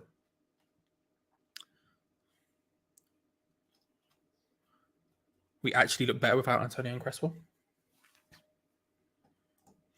I don't necessarily disagree with you, Richie. That's the worst part about it. Five at the back, it does feel like that. Yes, it does feel like that. I think we've just gone to. I think it's just exactly how you'd expect it to be. All ball over the top, looking for Bailey, but Fabianski just collects it. I think it is exactly how we expect it to be, right? I think it is Zuma at left centre back, Dawson at centre back, Diop at right centre back. I think that's how it feels like. A weird decision. I probably would have put Diop on the left. I don't know. Who knows? Whatever. Ben Johnson at left wing back, Ryan Fredericks at right wing back, and then a front. Rice and Souček just ahead of them with a front three of Lanzini on the left, Fornals on the right, and Yarmolenko up front. Souček battling for it, leaves out. Coutinho on the ball. Takes it past Fornals relatively easily. Plays it out wide nicely to Leon Bailey. He's got an overlap from Matty Cash. He plays it inwards instead. That's a great opportunity and a great save from Fabianski. Oh, he's doing well today. Fabianski's decided, listen, no. All right? Not having it. Whipped in, and it's Buendia who finds the space. Could Buendia do better? I don't think he probably could. I think he just has to turn and hit that, and Fabianski just makes himself big and stops it. Big. No, he says. No. And then a big punch out from Fabianski. Lands at the feet of Pablo Fornals. Can't quite do anything.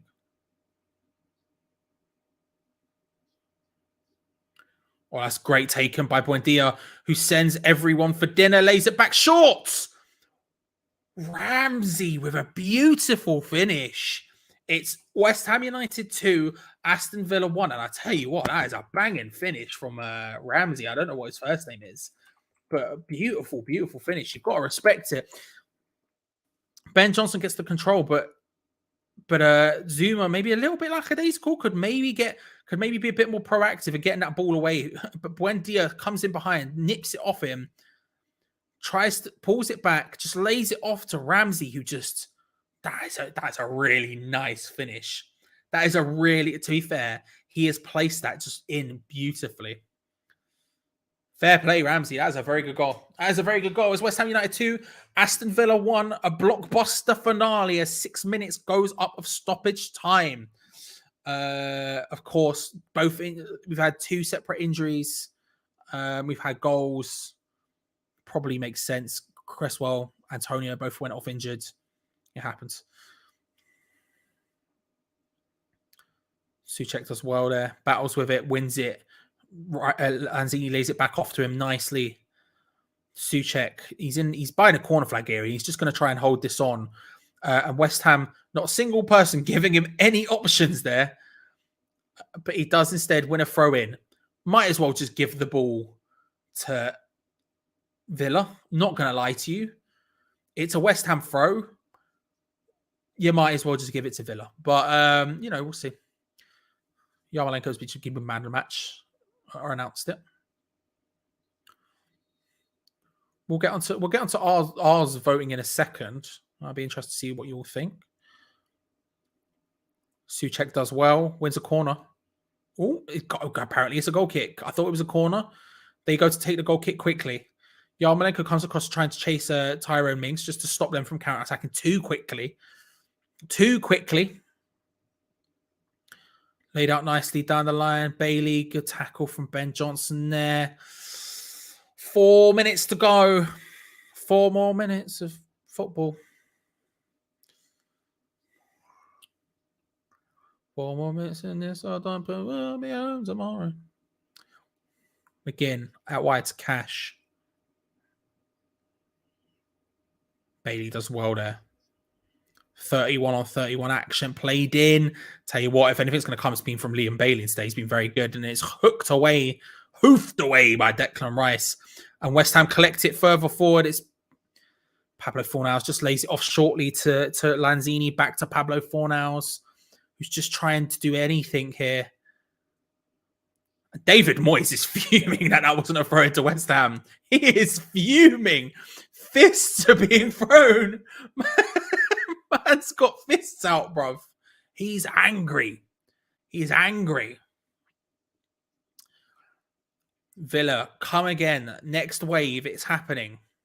Buendia on the ball. Coutinho. There's Ramsey ahead of him. He's got Ashley Young far out on the left-hand side. He's trying to decide what to do. He plays out wide to Matty Cash on the left. Back inwards to Leon Bailey. This is a good position for West Ham. Everyone's sitting deep. Everyone in their defensive shape. Leon Bailey tries to dink it over the top. Craig Dawson.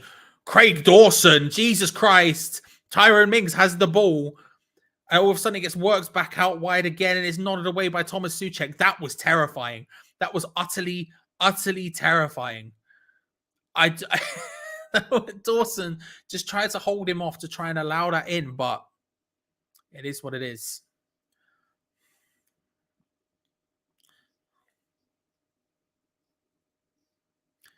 Two and a half minutes to go.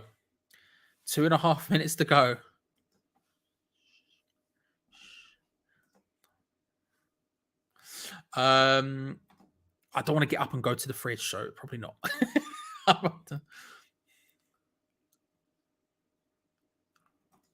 I'm sorry, man, Lewis. I'm sorry. Bad times. Hit a refresh on the television. Turn it on and off again. Throw to West Ham, deep inside our own half. You might as well just give the ball to Aston Villa, but still. With less than 2 minutes left, I will love this one out there now. Get your votes for man of the match in the chat. Whoever has the most amount of votes via my eyes will win the Hammers chat man of the match. If you haven't already, make sure to subscribe, like the video, all that good stuff. 373 likes. Can we hit 400 by the end of the stream? Spam the like button. Like Spike for squeaky bum time. Let's get in there. Come on. Your fault if we draw now. Fair. Ramsey lays it out wide to Ashley Young. Ryan Fredericks comes across to meet him. Young puts it onto his strong foot, tries to whip it in. Good header away by Kurt Zuma. Yarmolenko and Buendia both go down, and it is a clash of heads. And it is a clash of heads, and it's going to be a free kick to someone. There's a ball that stops. While we do that, let's have a look at what you're saying for man of the match. Dawson, Yarmo, Passion, Dawson. Yarmo, Rice, Bowen. Not even just sad. Physio, if you can get Cresswell and Antonio fit, fair. Fabianski, Yarmolenko, Ben Rama. I'm shocked there hasn't been more Ben Rama, but I do think it is going to go Yarmo. Yarmo out of nowhere. Fabianski, man of match, absolute class. I think he's been brilliant as well, Matthew, to be fair. I think the three people you'd probably be looking at would be Ben Rama, Yarmolenko, and Fabianski. I think Fabianski's been brilliant as well, to be fair. Fabianski, man of the match. Yarmolenko said, F it, I'm tired, need a rest. Fair. He's been on for 20 minutes. He's given the free kick to Aston Villa. Okay. It looked like a drop ball, and somehow a free kick's been given to Aston Villa. Congratulations to Andrei Yarmolenko on his Mohammed chat man of the match. You got to respect it. You got to respect it. He's done bits there. Oh no, it's going to be a drop ball, but for Aston Villa. Fair enough. Haley, good to see you. Welcome to stream very late on. We're winning 2-1. It's right at the end of the game. Crossfield pass. Declan Rice trying to charge onto it. As is Mamonazini, picks up the ball instead. Yarmolenko's in there. Declan Rice is also there. Declan Rice just pointed towards the corner. He wants to go towards the corner. Maybe could have gone for 3. We could have gone for 3. I wanted it. I needed it, but we didn't. It's going to be a throw in. Again, might as well just give the ball. Might as well just give the ball to Aston Villa. I'm not going to lie about it. Declan Rice wasting as much time as humanly possible, giving that ball to Lanzini for the throw. He comes across to take it. Come on, you Irons, shouts the crowd. Any second now, full-time whistle will be blown. Yarmolenko in the corner. It goes out for a goal kick. Will they have the time? I don't think they will. 6 minutes was the stoppage time. We are a minute and a half over that due to the clash of heads. Kick from Martinez. Come on. West Ham 2, Aston Villa 1 is the final score. Oh, Wally. Thank you very much. Irons indeed. Yes. Irons indeed. Thank you very much, Wally. Appreciate that. Thank you for the $10. And also, of course, shout out to Callum for the $7.99. We appreciate it. Ladies and gentlemen, the points are in the bag. My God, I can't quite believe it. West Ham have won 2-1. Good performance. Bloody hell. I don't know quite how that's happened, but it has. We have also we're at 398 likes, 2 more likes, and we've hit 400 as well. So thank you very much, everyone. Much appreciated. Judas, my trustworthy friend, good to see you. We deployed, the boys were deployed. Big bits. There you go, ladies and gentlemen. So we will have the review. I believe Gio is ready, since he's just messaged in the chat. So, ladies and gentlemen, thank you very much for coming. Remember to like, subscribe. Oh, Val with the 10 as well. Thank you very much. Blessings to all. Had a good feeling about Captain Yama coming on. I had a good feeling when he came on, and he did very well, to be fair. Gio's liked the video. You love to see it. Come on, let's like our own videos, ladies and gentlemen. So once more, thank you very much to Callum. Thank you very much to Wally, and thank you very much, lastly, to Val. We genuinely appreciate it. Make sure to subscribe if you haven't already. Hit the bell notification so you don't miss out, because we do watch-alongs and match-day content every single match day without fail. We'll be back on Thursday for the Europa League tie against Sevilla. I will be here. Come and join me. I'll be by myself, so I'm going to need you all here. So make sure to come and get involved. Like the video if you haven't already. And ladies and gentlemen, I will see you on Thursday. Scenes. Thank you very much, everyone. See you then. Bye. Come on.